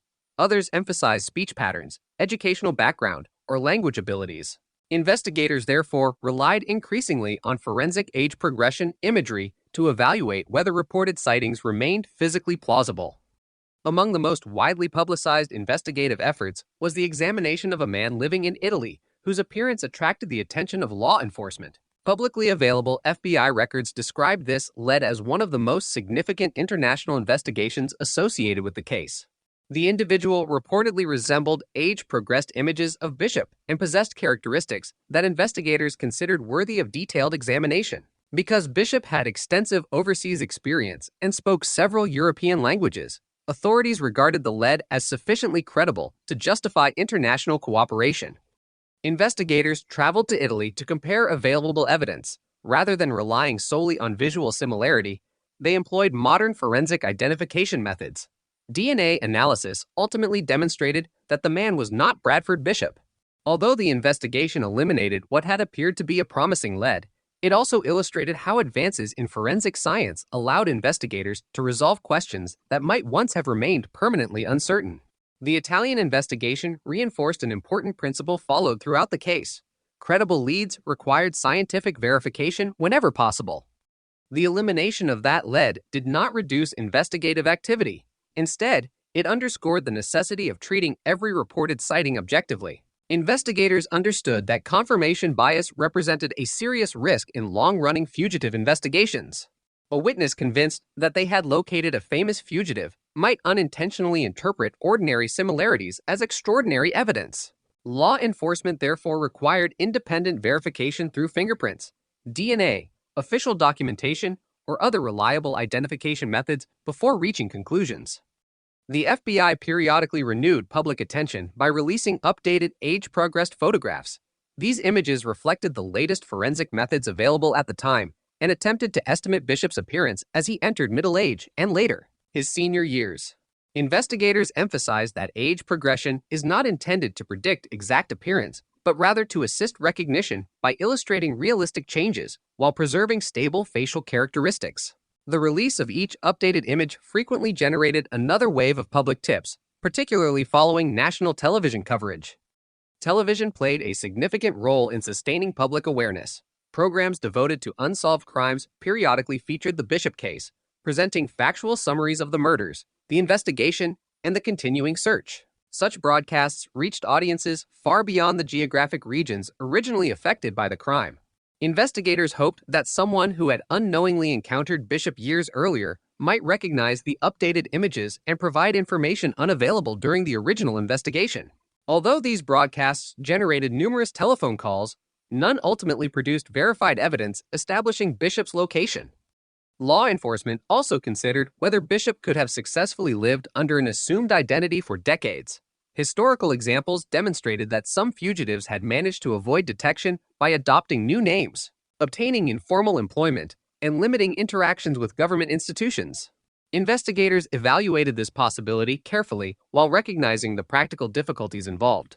Maintaining a false identity over many decades requires avoiding numerous routine activities that typically generate official records, including employment documentation, driver's licenses, tax filings, healthcare services, banking relationships, and travel records. Whether Bishop could have sustained such a lifestyle indefinitely remains unknown. Another investigative question concerned the possibility that Bishop had died shortly after disappearing. detectives acknowledged that the absence of verified sightings could reflect death rather than successful evasion.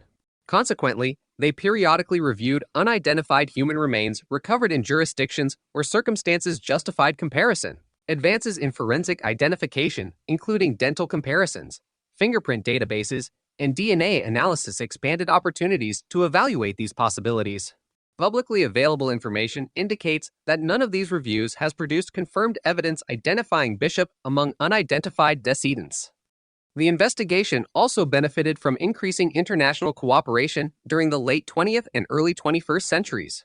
Improvements in communication technology allowed law enforcement agencies to exchange information more rapidly than had been possible in 1976. Digital fingerprint databases, improved immigration record systems, and enhanced coordination through international policing organizations provided investigators with additional tools for evaluating foreign leads. Despite these improvements, no verified documentation emerged demonstrating that Bishop had legally entered or resided in another country after the murders.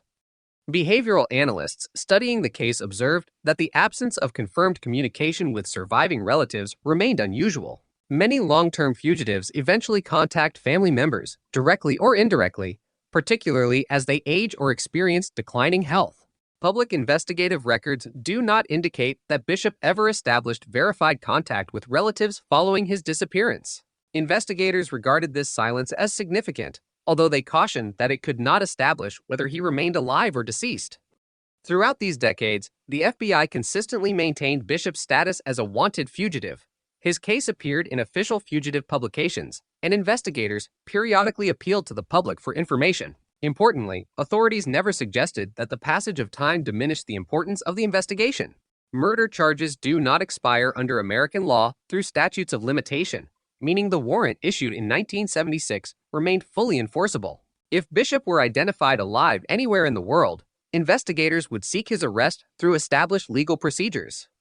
By the early 21st century, the Bradford Bishop investigation had become an example frequently cited in discussions of unresolved fugitive cases. It demonstrated both the strengths and limitations of modern investigative technology. Scientific advances had eliminated numerous false leads with remarkable precision.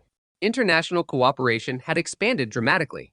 Digital databases enabled comparisons impossible during the original investigation. Yet none of these innovations could compensate for the absence of one essential element: verified evidence placing Bradford Bishop somewhere after March 1976.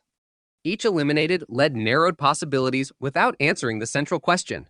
Each scientific advance strengthened investigators' confidence in excluding mistaken identities while simultaneously highlighting how little confirmed information existed beyond the original timeline. The result was a paradox familiar to experienced homicide investigators. The murders themselves had become increasingly well understood through decades of forensic review and documentary analysis. The disappearance that followed remained almost completely opaque. Nearly every reported sighting ended the same way, with careful investigation, objective verification, and eventual elimination. What remained was not proof that Bishop had escaped abroad, nor evidence that he had died soon after fleeing. Instead, investigators were left with the same conclusion that had defined the case for decades, until reliable evidence demonstrated otherwise. William Bradford Bishop Jr. remained an internationally wanted fugitive whose fate and whose whereabouts were still unknown. One of the most unusual aspects of the Bradford Bishop investigation is the point at which verified evidence abruptly ends. Investigators were able to reconstruct much of what occurred between the evening of March 1st and the discovery of the abandoned station wagon several days later.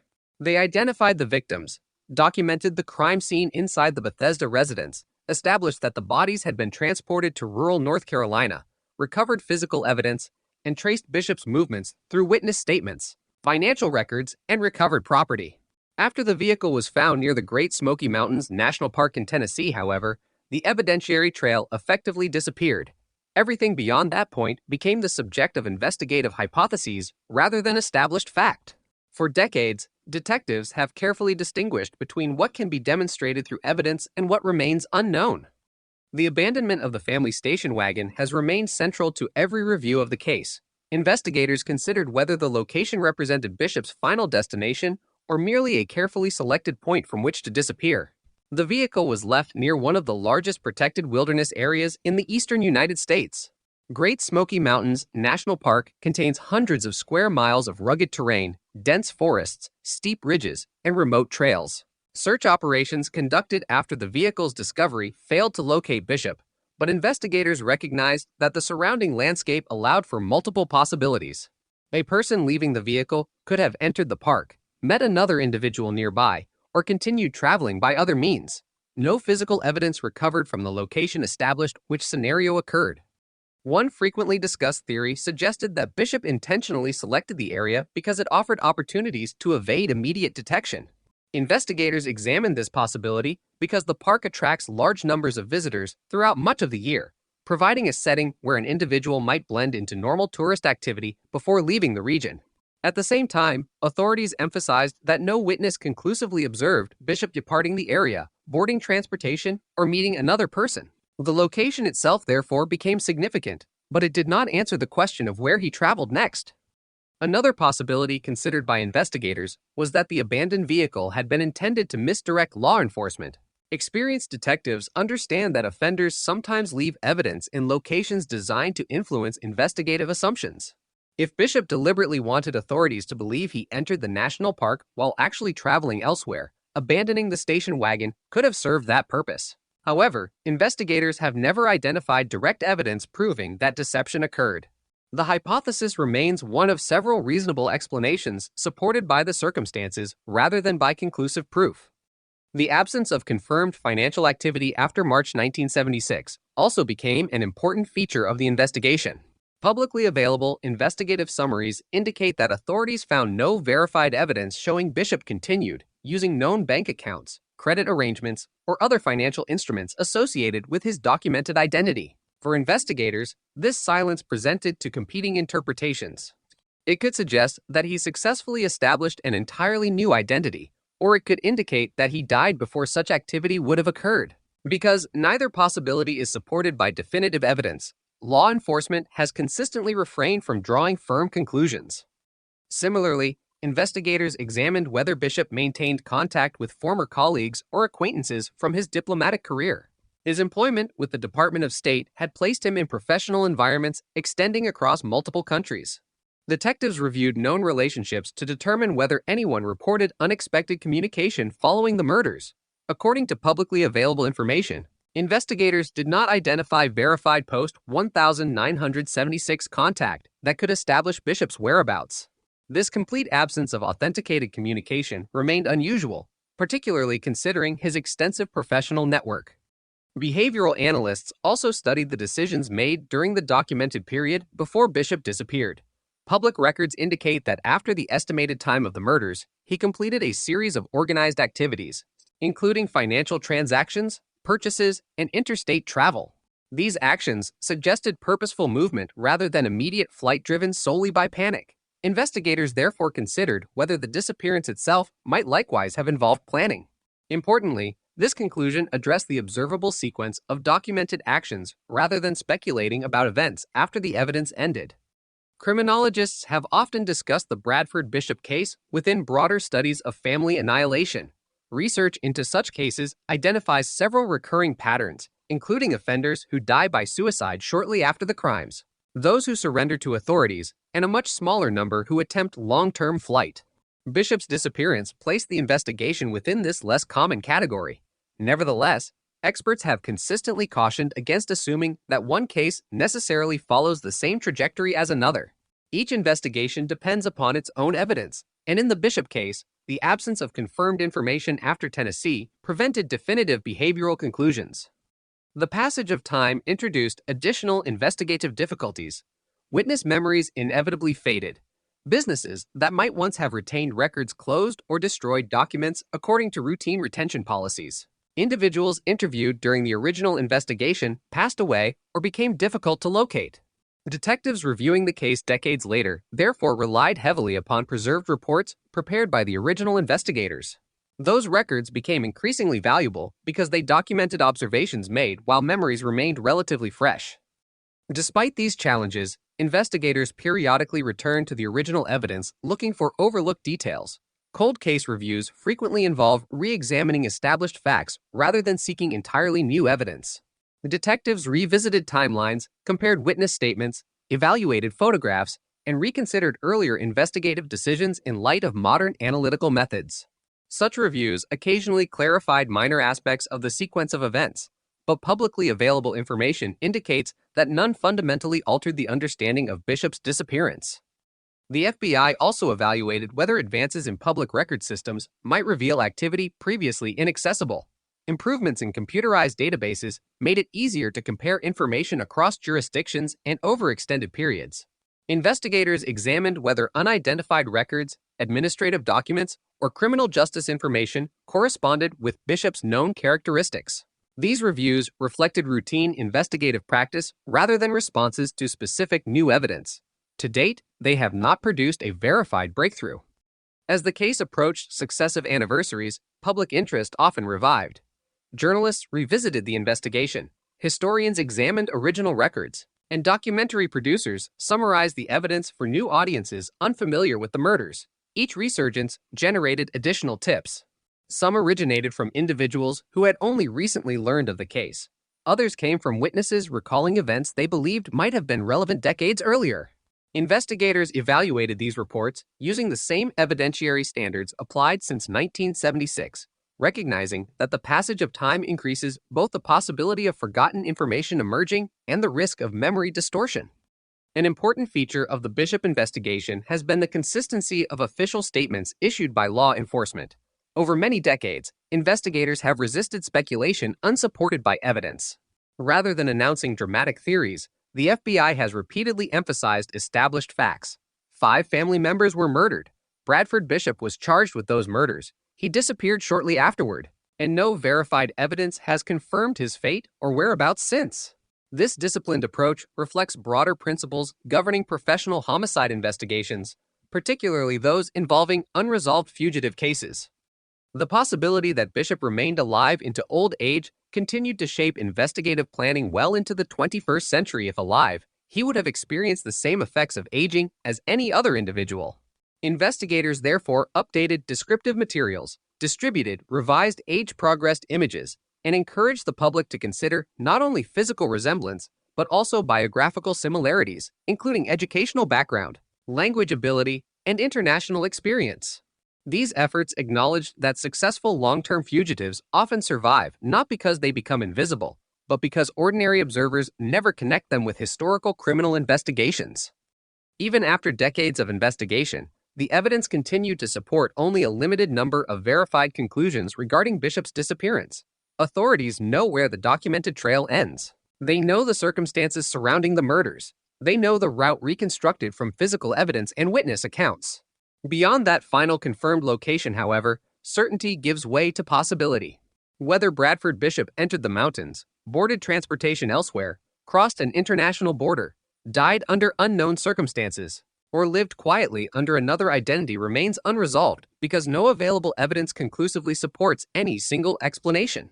That distinction is precisely what has preserved the case as one of America's most enduring fugitive mysteries. Investigators are not confronted by a lack of theories, but by the absence of evidence sufficient to transform any theory into historical fact. By the early 21st century, the Bradford Bishop investigation had become more than the search for a single fugitive. It had evolved into one of the Federal Bureau of Investigation's longest-running active homicide investigations involving an identified suspect whose whereabouts remained unknown. Unlike many cold cases, where detectives continue searching for the identity of an unknown offender, the central question in this investigation had remained unchanged since March 1976. Authorities believed they knew who had committed the murders. The unresolved issue was whether William Bradford Bishop Jr. was still alive and, if so, where he had managed to remain hidden for decades. The distinction is important because it shaped every investigative decision made after the initial homicide inquiry. Traditional cold case investigations often focus on improving forensic techniques to identify previously unknown perpetrators through fingerprints, DNA, or investigative genetic genealogy. In the Bishop case, forensic evidence had already established the crime scene, documented the victim's injuries, and supported the criminal charges filed against Bishop. Consequently, investigators devoted much of their effort not to identifying an offender, but to locating a man who had disappeared before modern surveillance systems, digital financial tracking, widespread internet communication, or integrated international law enforcement databases became commonplace. The FBI never classified the case as inactive. Instead, it remained subject to periodic review as investigative technologies improved. Each review followed a familiar process. Detectives revisited the original reports, evaluated whether newly developed forensic methods could provide additional information, reassessed significant witness statements, and examined whether recent investigative tools might reveal previously undetected evidence. This systematic approach reflected standard practice within major unresolved investigations, even when no dramatic breakthroughs occurred. Regular reviews ensured that advances in science or information management could be applied to evidence collected decades earlier. One factor contributing to the case's longevity was the remarkable quality of the original investigative documentation. Detectives in Maryland, North Carolina, Tennessee, and federal agencies carefully preserved photographs, interview summaries, forensic reports, maps, financial records, and physical evidence. Those records allowed later investigators, many of whom had not yet begun their law enforcement careers when the murders occurred, to reconstruct the original investigation with considerable accuracy. In long-running cases, detailed documentation often becomes as valuable as newly discovered evidence because it preserves observations made before memories faded or witnesses became unavailable. The FBI also continued maintaining Bishop's information within national and international fugitive systems. His arrest warrant remained active, and investigative bulletins were updated whenever age-progressed imagery or additional descriptive information became available. Importantly, law enforcement agencies recognized that the passage of time did not diminish the legal significance of the charges. In the United States, there is no statute of limitations for murder. Consequently, if Bishop were identified alive decades after the crimes, authorities could still pursue his arrest and prosecution. Public awareness remained another essential investigative tool. Over the years, the FBI periodically issued press releases reminding the public that the case was unresolved. Anniversary coverage often prompted journalists to revisit the investigation, introducing the case to audiences who had not been alive in 1976. This continuing publicity served a practical investigative purpose. A person who had unknowingly encountered Bishop under another identity might recognize updated photographs or biographical details only after renewed media attention. Age progression. Technology played an increasingly significant role in these public appeals. Forensic artists periodically revised Bishop's appearance based on established methods used throughout law enforcement. Rather than attempting to predict every aspect of aging, these images estimated how stable facial features might evolve over time. Investigators emphasized that hairstyle, facial hair, weight, and medical conditions could alter appearance substantially, but bone structure and other key characteristics often remain recognizable even after many years. The release of age-progressed images occasionally generated substantial public response. Individuals contacted authorities after noticing similarities between Bishop's photographs and people they had known through employment, travel, education, or neighborhood associations. Some tips involved men living quietly under different names. Others originated from overseas, where Bishop's documented language, abilities, and diplomatic experience made long-term residence appear plausible. Although investigators welcomed these reports, every significant lead required independent verification before any conclusions could be drawn. The FBI consistently applied objective investigative standards when evaluating reported sightings. Detectives examined official identification documents, compared fingerprints where available, reviewed immigration histories, and, when appropriate, employed DNA analysis.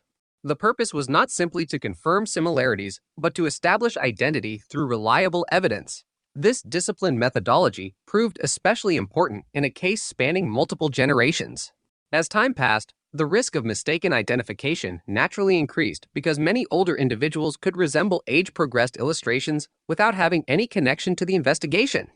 One challenge facing investigators involved determining whether the absence of evidence should itself influence investigative conclusions. Some observers argued that decades without verified financial activity or communication suggested Bishop had likely died.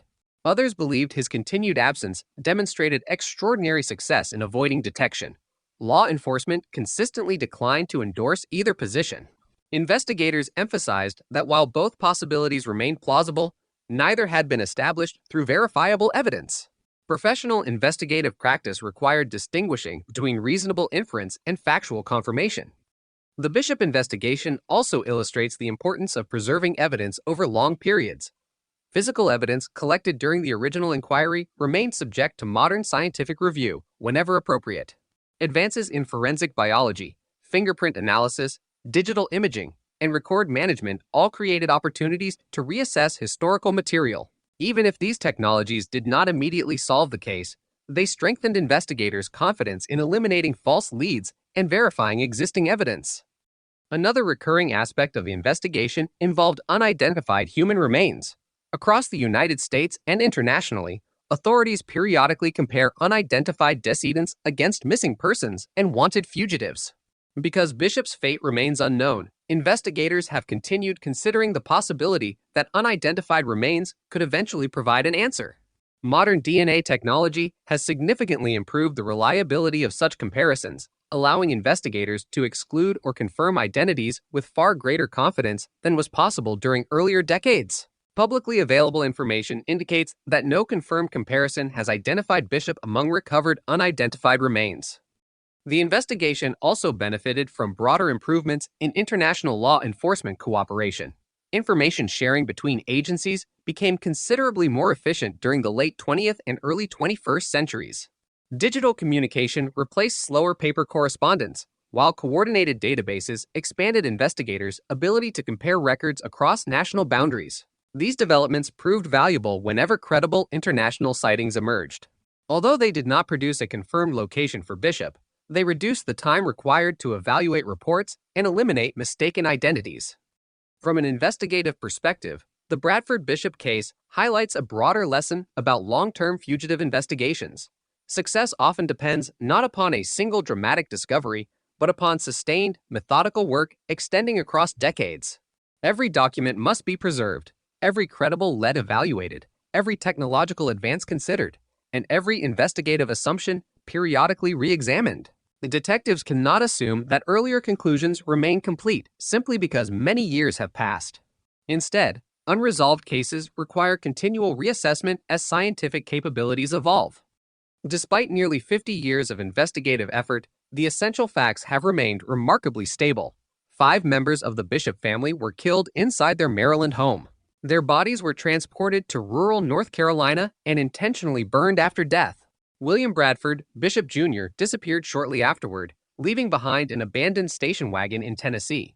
He was charged with 5 counts of first-degree murder and has never been apprehended. Every confirmed piece of evidence supports those conclusions. Beyond them, however, certainty ends.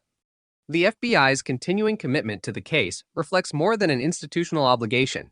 It represents a recognition that unresolved homicide investigations remain open until evidence establishes otherwise. Whether Bradford Bishop died decades ago under circumstances never connected to the investigation or successfully avoided detection into old age remains unknown. As long as that uncertainty exists, investigators continue treating the case as active. Each new forensic advancement, each improved database, each credible public tip, and each review of historical evidence carries the possibility, however small, of answering the question that has remained unresolved since March 1976. Until reliable evidence provides that answer, the Bradford Bishop family murders remain not only one of America's most notorious family homicide cases, but also one of its longest-running active fugitive investigations. By the time the Bradford Bishop investigation entered its 5th decade, it had become more than the search for one missing fugitive. It had evolved into a case study used by investigators, behavioral analysts, and criminal justice professionals to examine the unique difficulties of long-term homicide investigations involving an identified suspect who disappears before arrest. Unlike many famous cold cases solved through DNA evidence, the Bishop investigation demonstrated that even when investigators believe they know who committed the crime, achieving justice ultimately depends upon locating the individual responsible or establishing with reliable evidence what became of them. The case highlighted both the remarkable progress of modern investigative science and its practical limitations when the central question is not identity but disappearance. One of the most enduring lessons concerns the value of preserving evidence. Detectives who documented the crime scenes in Maryland, North Carolina, and Tennessee during March 1976 could not have anticipated many of the forensic technologies that would emerge decades later.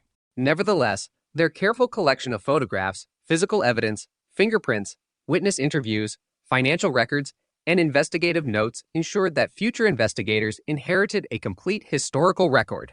Cold case specialists frequently emphasize that meticulous documentation allows new generations of detectives to revisit historical investigations using methods unavailable to the original investigators. The Bishop case illustrates why preservation remains one of the most important responsibilities during any major criminal investigation. The investigation also demonstrated how homicide inquiries evolve over time. During the first weeks after the murders, detectives focused primarily on reconstructing the crime itself. They identified the victims, processed the residents in Bethesda, examined the remote disposal site in North Carolina, and established the timeline leading to the abandonment of the station wagon in Tennessee. Once that work was completed, the investigation gradually transformed into an international fugitive search.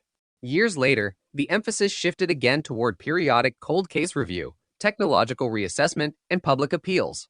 Each phase required different investigative skills while remaining connected to the same body of evidence collected during the original inquiry.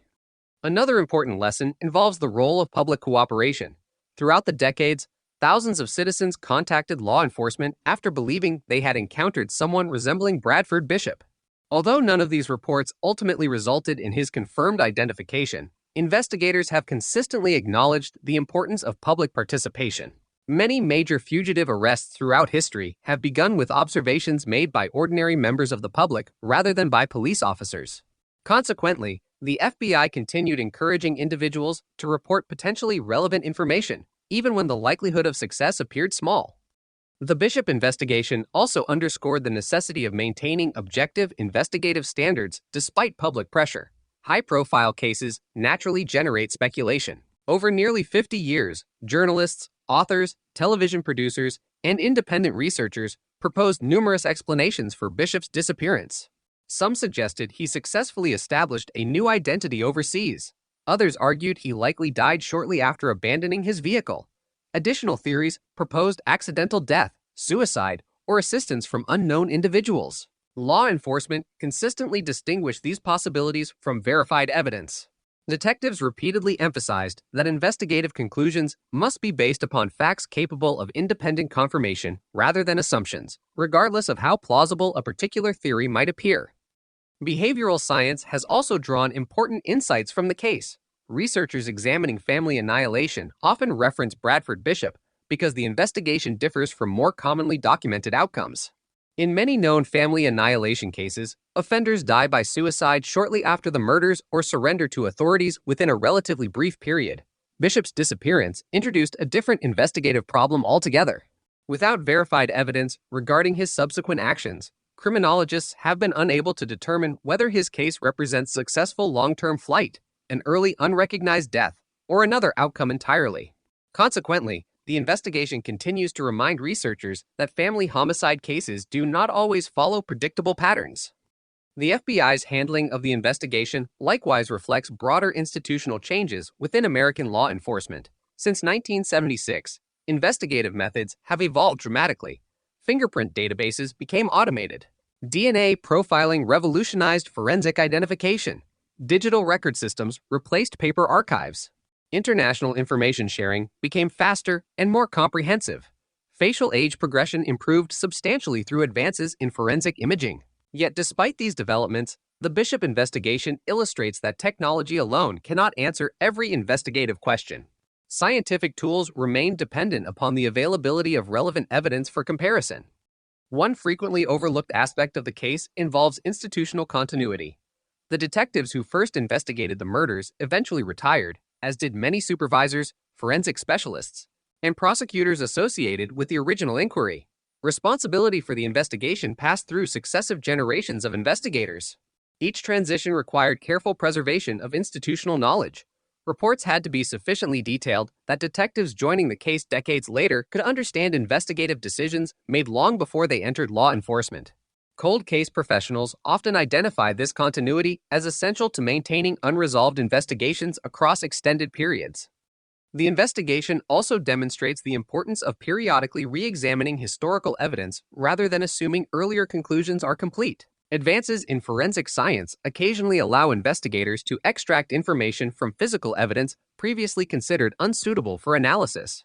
Similarly, improvements in database technology enable broader comparisons of fingerprints, DNA profiles, and administrative records. Although these reviews have not resolved the Bishop case, they illustrate a principle widely adopted within cold case units. Historical investigations should remain open to scientific reassessment whenever meaningful technological advances occur. Another significant lesson concerns international cooperation. Bishop's diplomatic career and documented language abilities required investigators to think beyond domestic law enforcement boundaries almost immediately after the murders. Over the decades, agencies in multiple countries assisted in evaluating reported sightings and examining individuals whose identities warranted verification. The investigation, therefore, reflects the increasing importance of cross-border cooperation in modern criminal investigations, particularly when suspects possess international experience or potential opportunities for foreign travel. As decades passed, the case also became a reminder of the limitations imposed by time. Witnesses age, memories become less precise, businesses close, records are lawfully destroyed according to retention schedules, and physical locations change. Every year that passes can reduce opportunities to recover new first-hand evidence. Investigators, therefore, place particular importance on preserving original records because they often become the most reliable source of historical information long after direct witnesses are unavailable. The Bradford Bishop investigation exemplifies this reality. Much of what is known today depends upon documentation prepared during the earliest stages of the inquiry. Public fascination with the case has remained remarkably consistent. Documentary filmmakers, journalists, criminologists, and historians continue examining the investigation because it combines several elements rarely found together in a single case: a multiple family homicide, an identified suspect, a meticulously documented investigation, and a disappearance that has never been satisfactorily explained. This combination has ensured that the case remains part of broader discussions regarding unresolved homicides and long-term fugitive investigations. Importantly, investigators continue to emphasize what is known with certainty. 5 members of the Bishop family were killed during the events of March 1976. Their bodies were transported from Maryland to rural North Carolina after death and intentionally burned. William Bradford, Bishop Jr., disappeared shortly afterward and remains wanted on murder charges. Those conclusions are supported by the investigative record and have remained consistent for decades. Beyond those established facts, however, many questions remain unanswered. Authorities have never confirmed where Bishop traveled after abandoning the station wagon in Tennessee, whether he remained within the United States or left the country, whether he lived under another identity, or whether he died without being identified. For that reason, the Bradford Bishop investigation continues to occupy a distinctive place within American criminal history. It is neither a solved homicide nor an unidentified offender cold case. Instead, it represents a continuing search for the final missing chapter of a crime whose principal events have been reconstructed, but whose ultimate conclusion remains unknown. Every anniversary serves as a reminder that some investigations remain active, not because investigators lack determination or resources, but because the decisive piece of evidence has yet to emerge. Until that evidence is found, or until Bishop's fate can be established through reliable forensic or documentary proof, the investigation remains open, preserving one of the longest-running unresolved fugitive cases in the history of the FBI. Every long-running fugitive investigation reaches moments that appear capable of ending decades of uncertainty. A witness comes forward with a compelling story, a photograph resembles the wanted suspect, a fingerprint appears promising. A man living under another name shares an extraordinary number of similarities with the individual investigators have been searching for. In the Bradford Bishop investigation, these moments occurred repeatedly over nearly 5 decades. Each time, experienced investigators approached the evidence with cautious optimism. They understood that the history of criminal investigations is filled with cases solved by seemingly ordinary observations. They also understood that the greatest danger in a high-profile investigation is allowing hope to replace objective analysis. Every promising lead, therefore, had to survive the same standard of proof: independent verification supported by reliable evidence. One of the most persistent challenges facing investigators was the sheer number of reported sightings.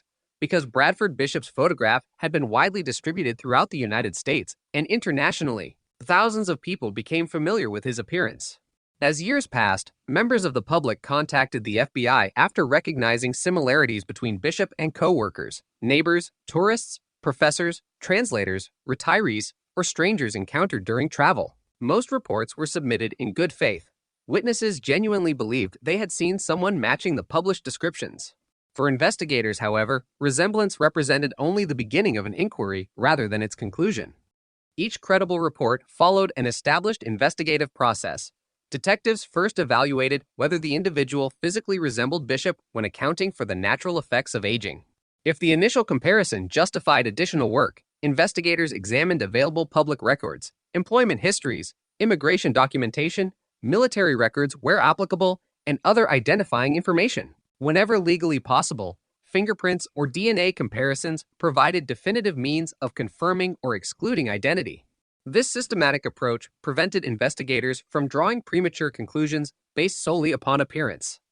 Among the most widely publicized developments occurred in the 1990s when investigators examined a man living in Italy whose appearance attracted considerable attention. Public FBI records describe this investigation as one of the most substantial foreign leads ever pursued in the Bishop case.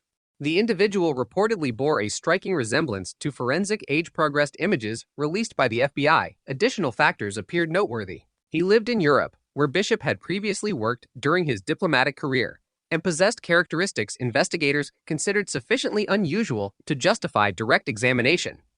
Rather than relying on visual comparison alone, investigators pursued scientific verification. Law enforcement officials coordinated with Italian authorities and ultimately obtained DNA evidence capable of resolving the question objectively. The results excluded the individual as Bradford Bishop. Although disappointing from an investigative perspective, the outcome demonstrated the value of modern forensic science. Decades earlier, investigators might have remained uncertain indefinitely.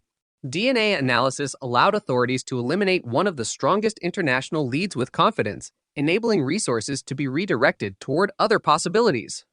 The Italian investigation also highlighted an important investigative principle. Age progression illustrations are valuable tools for generating public awareness, but they are not intended to establish identity.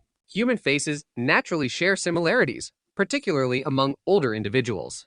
Investigators therefore treat age-progressed images as aids for recognition rather than evidence themselves. Every reported resemblance must ultimately be supported by objective identification methods before law enforcement can conclude that a fugitive has been located. Other reported sightings emerged from numerous countries where Bishop's language abilities and diplomatic background made residence theoretically plausible. Investigators received information from witnesses in Switzerland, France, Sweden, and several additional European nations.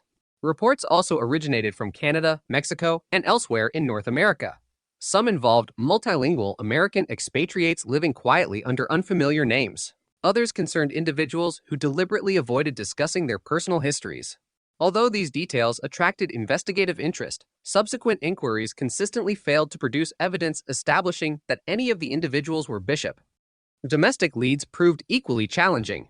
Throughout the United States, investigators examined reports involving older men who resembled Bishop's photographs or age-progressed illustrations. Several witnesses described individuals possessing advanced education, foreign language skills, or backgrounds that seemed unusually difficult to verify. Again, detectives relied upon fingerprints, official documentation, family records, and other identifying information rather than assumptions. In each publicly documented instance, investigators ultimately determined that the reported individuals were not the wanted fugitive. The investigation also generated numerous anonymous tips. Some callers claimed first-hand knowledge of Bishop's whereabouts.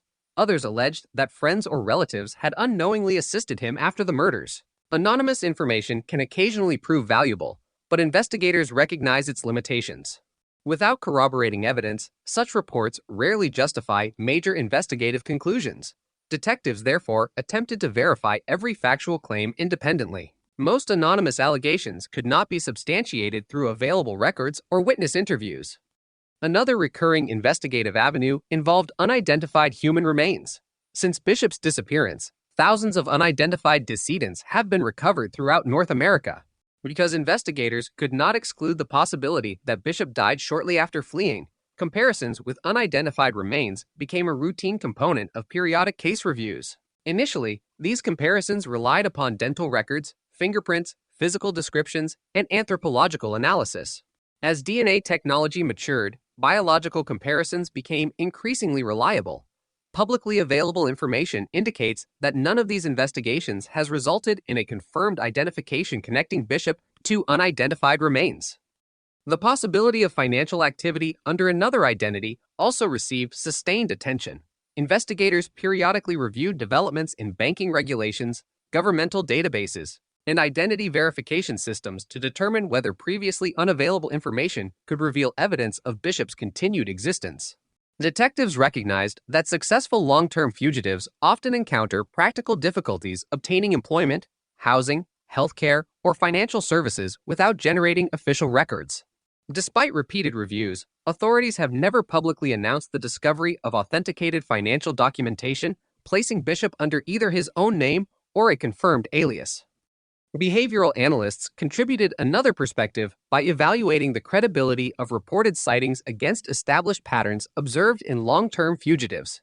Individuals successfully avoiding capture for decades often adopt consistent strategies, including maintaining low public profiles, limiting interactions with authorities, avoiding extensive travel, and minimizing activities requiring official identification. Investigators compared reported behaviors associated with potential sightings against these known patterns. While some reports appeared superficially consistent, none provided sufficient corroboration to establish Bishop's identity. Media attention occasionally complicated these efforts. Following documentaries, newspaper articles, or anniversary broadcasts, investigators frequently experienced dramatic increases in reported sightings. While heightened public awareness expanded opportunities for genuine information to emerge, it also produced large numbers of mistaken identifications. Detectives, therefore, developed procedures for prioritizing leads based upon evidentiary value rather than publicity. Reports containing verifiable details, documentary support, or independent witnesses generally received greater investigative attention than claims based solely upon visual resemblance. One notable characteristic of the Bishop investigation is the absence of any verified communication attributable to the fugitive after March 1976. Public records contain no authenticated letters, telephone calls, electronic communications, financial transactions, or official documents conclusively linked to Bishop following his disappearance. Investigators have repeatedly acknowledged that this complete absence of verified activity distinguishes the case from many other long-term fugitive investigations, where suspects eventually leave administrative or personal traces. The repeated elimination of promising leads gradually shaped investigators' understanding of the case, rather than narrowing the search toward one particular region or explanation. Each excluded sighting reinforced a broader conclusion. Reliable evidence simply did not exist beyond the documented events of March 1976.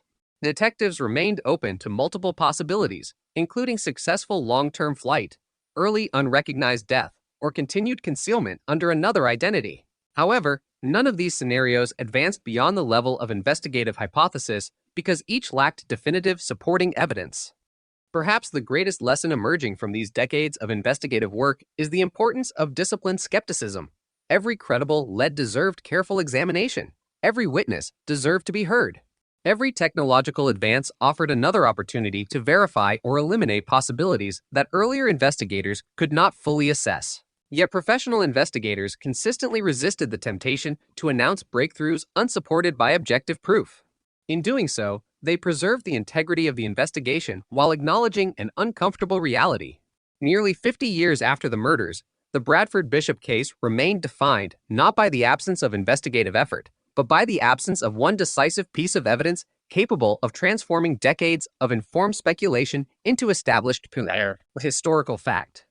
As the 50th anniversary of the Bradford Bishop family murders approached, one question continued to dominate every discussion surrounding the investigation. It was no longer simply where William Bradford Bishop Jr. had gone after abandoning the family station wagon in Tennessee during March 1976. The passage of nearly 5 decades introduced an even more fundamental uncertainty. Was he still alive? Or had investigators unknowingly been searching for a man who had died years earlier without ever being identified? Unlike many questions associated with the case, this one could not be answered through theory or speculation alone. It required evidence, and despite decades of investigation, no such evidence had emerged. From a statistical perspective, investigators recognized that the probability of any individual remaining alive decreases with advancing age. Bradford Bishop was born in 1936. If alive today, he would be approaching 90 years old.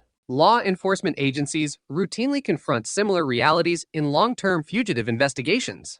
Suspects who evade arrest for decades inevitably enter advanced age, bringing changes in health, mobility, appearance, and daily life. These changes influence investigative strategy because an elderly fugitive presents different practical challenges than a younger individual who disappeared shortly after committing a crime. The FBI has never publicly declared Bishop deceased. That decision reflects established investigative principles rather than optimism regarding his survival. Authorities generally require reliable evidence before changing the status of a wanted fugitive. Such evidence may include verified human remains, authenticated death records, DNA confirmation, fingerprints, or other legally sufficient documentation. In Bishop's case, none of these forms of evidence has been publicly identified. Consequently, investigators continue treating him as a wanted fugitive whose legal status remains unchanged. The absence of confirmed financial activity remains one of the most frequently discussed aspects of the investigation. Publicly available information indicates that investigators found no verified evidence showing Bishop resumed life under his documented identity after March 1976.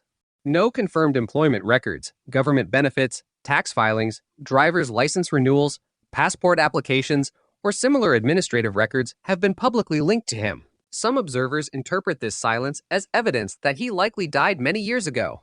Others argue that it demonstrates extraordinary success in avoiding official systems. Investigators have consistently resisted both conclusions because neither interpretation can be established through available evidence. Medical realities also factor into modern investigative assessments. Individuals approaching 90 years of age typically require increasing interaction with healthcare providers, prescription medications, insurance systems, or long-term care facilities. Maintaining complete anonymity under those circumstances becomes progressively more difficult. Yet history has shown that certain long-term fugitives have succeeded in avoiding detection well into old age by living quietly, limiting official interactions, and relying upon small communities where background verification may be limited. Consequently, investigators acknowledge that advanced age alone cannot establish whether Bishop remains alive. The investigation has occasionally been compared with other notable fugitive cases in which suspects remained hidden for decades before eventual arrest. Some individuals successfully assumed new identities, established families, obtained employment, and lived apparently ordinary lives before being identified through fingerprint comparisons, DNA evidence, or renewed investigative attention. These historical examples demonstrate that long-term flight is possible under certain circumstances. At the same time, investigators caution against assuming that one fugitive's experience necessarily predicts another's outcome. Every investigation depends upon its own evidence. Behavioral analysts reviewing the Bishop case have emphasized another important point. Public records indicate that no verified communication attributable to Bishop has been confirmed since the murders. No authenticated letters, recorded telephone calls, electronic correspondence, financial transactions, or documented contact with surviving relatives have entered the public investigative record. Such prolonged silence is unusual, but not unprecedented among long-term fugitives. Whether it reflects deliberate isolation, early death, or another explanation cannot be determined without additional evidence. Advances in forensic identification continue offering investigators new opportunities. Modern DNA databases, improved fingerprint systems, facial comparison technologies, and international information sharing have transformed the investigation of unidentified human remains. Every year, previously unidentified individuals are successfully named through techniques unavailable only a generation earlier. For investigators working the Bishop case, these scientific developments provide continuing opportunities to compare unidentified remains against known records whenever circumstances warrant. To date, no publicly announced comparison has established that Bishop died under an unidentified identity. The possibility that Bishop may have died outside the United States also remains under consideration, given his documented international experience and language abilities. Investigators have long recognized that any eventual discovery might occur in another country. International cooperation, therefore, remains an essential component of the investigation. Advances in global law enforcement communication have made such cooperation substantially more efficient than it was in 1976, allowing investigators to exchange fingerprints, DNA information, and documentary evidence far more rapidly than earlier generations could have imagined. Public interest has not diminished with time. On significant anniversaries, the FBI periodically renews appeals for information, accompanied by updated age-progressed images reflecting Bishop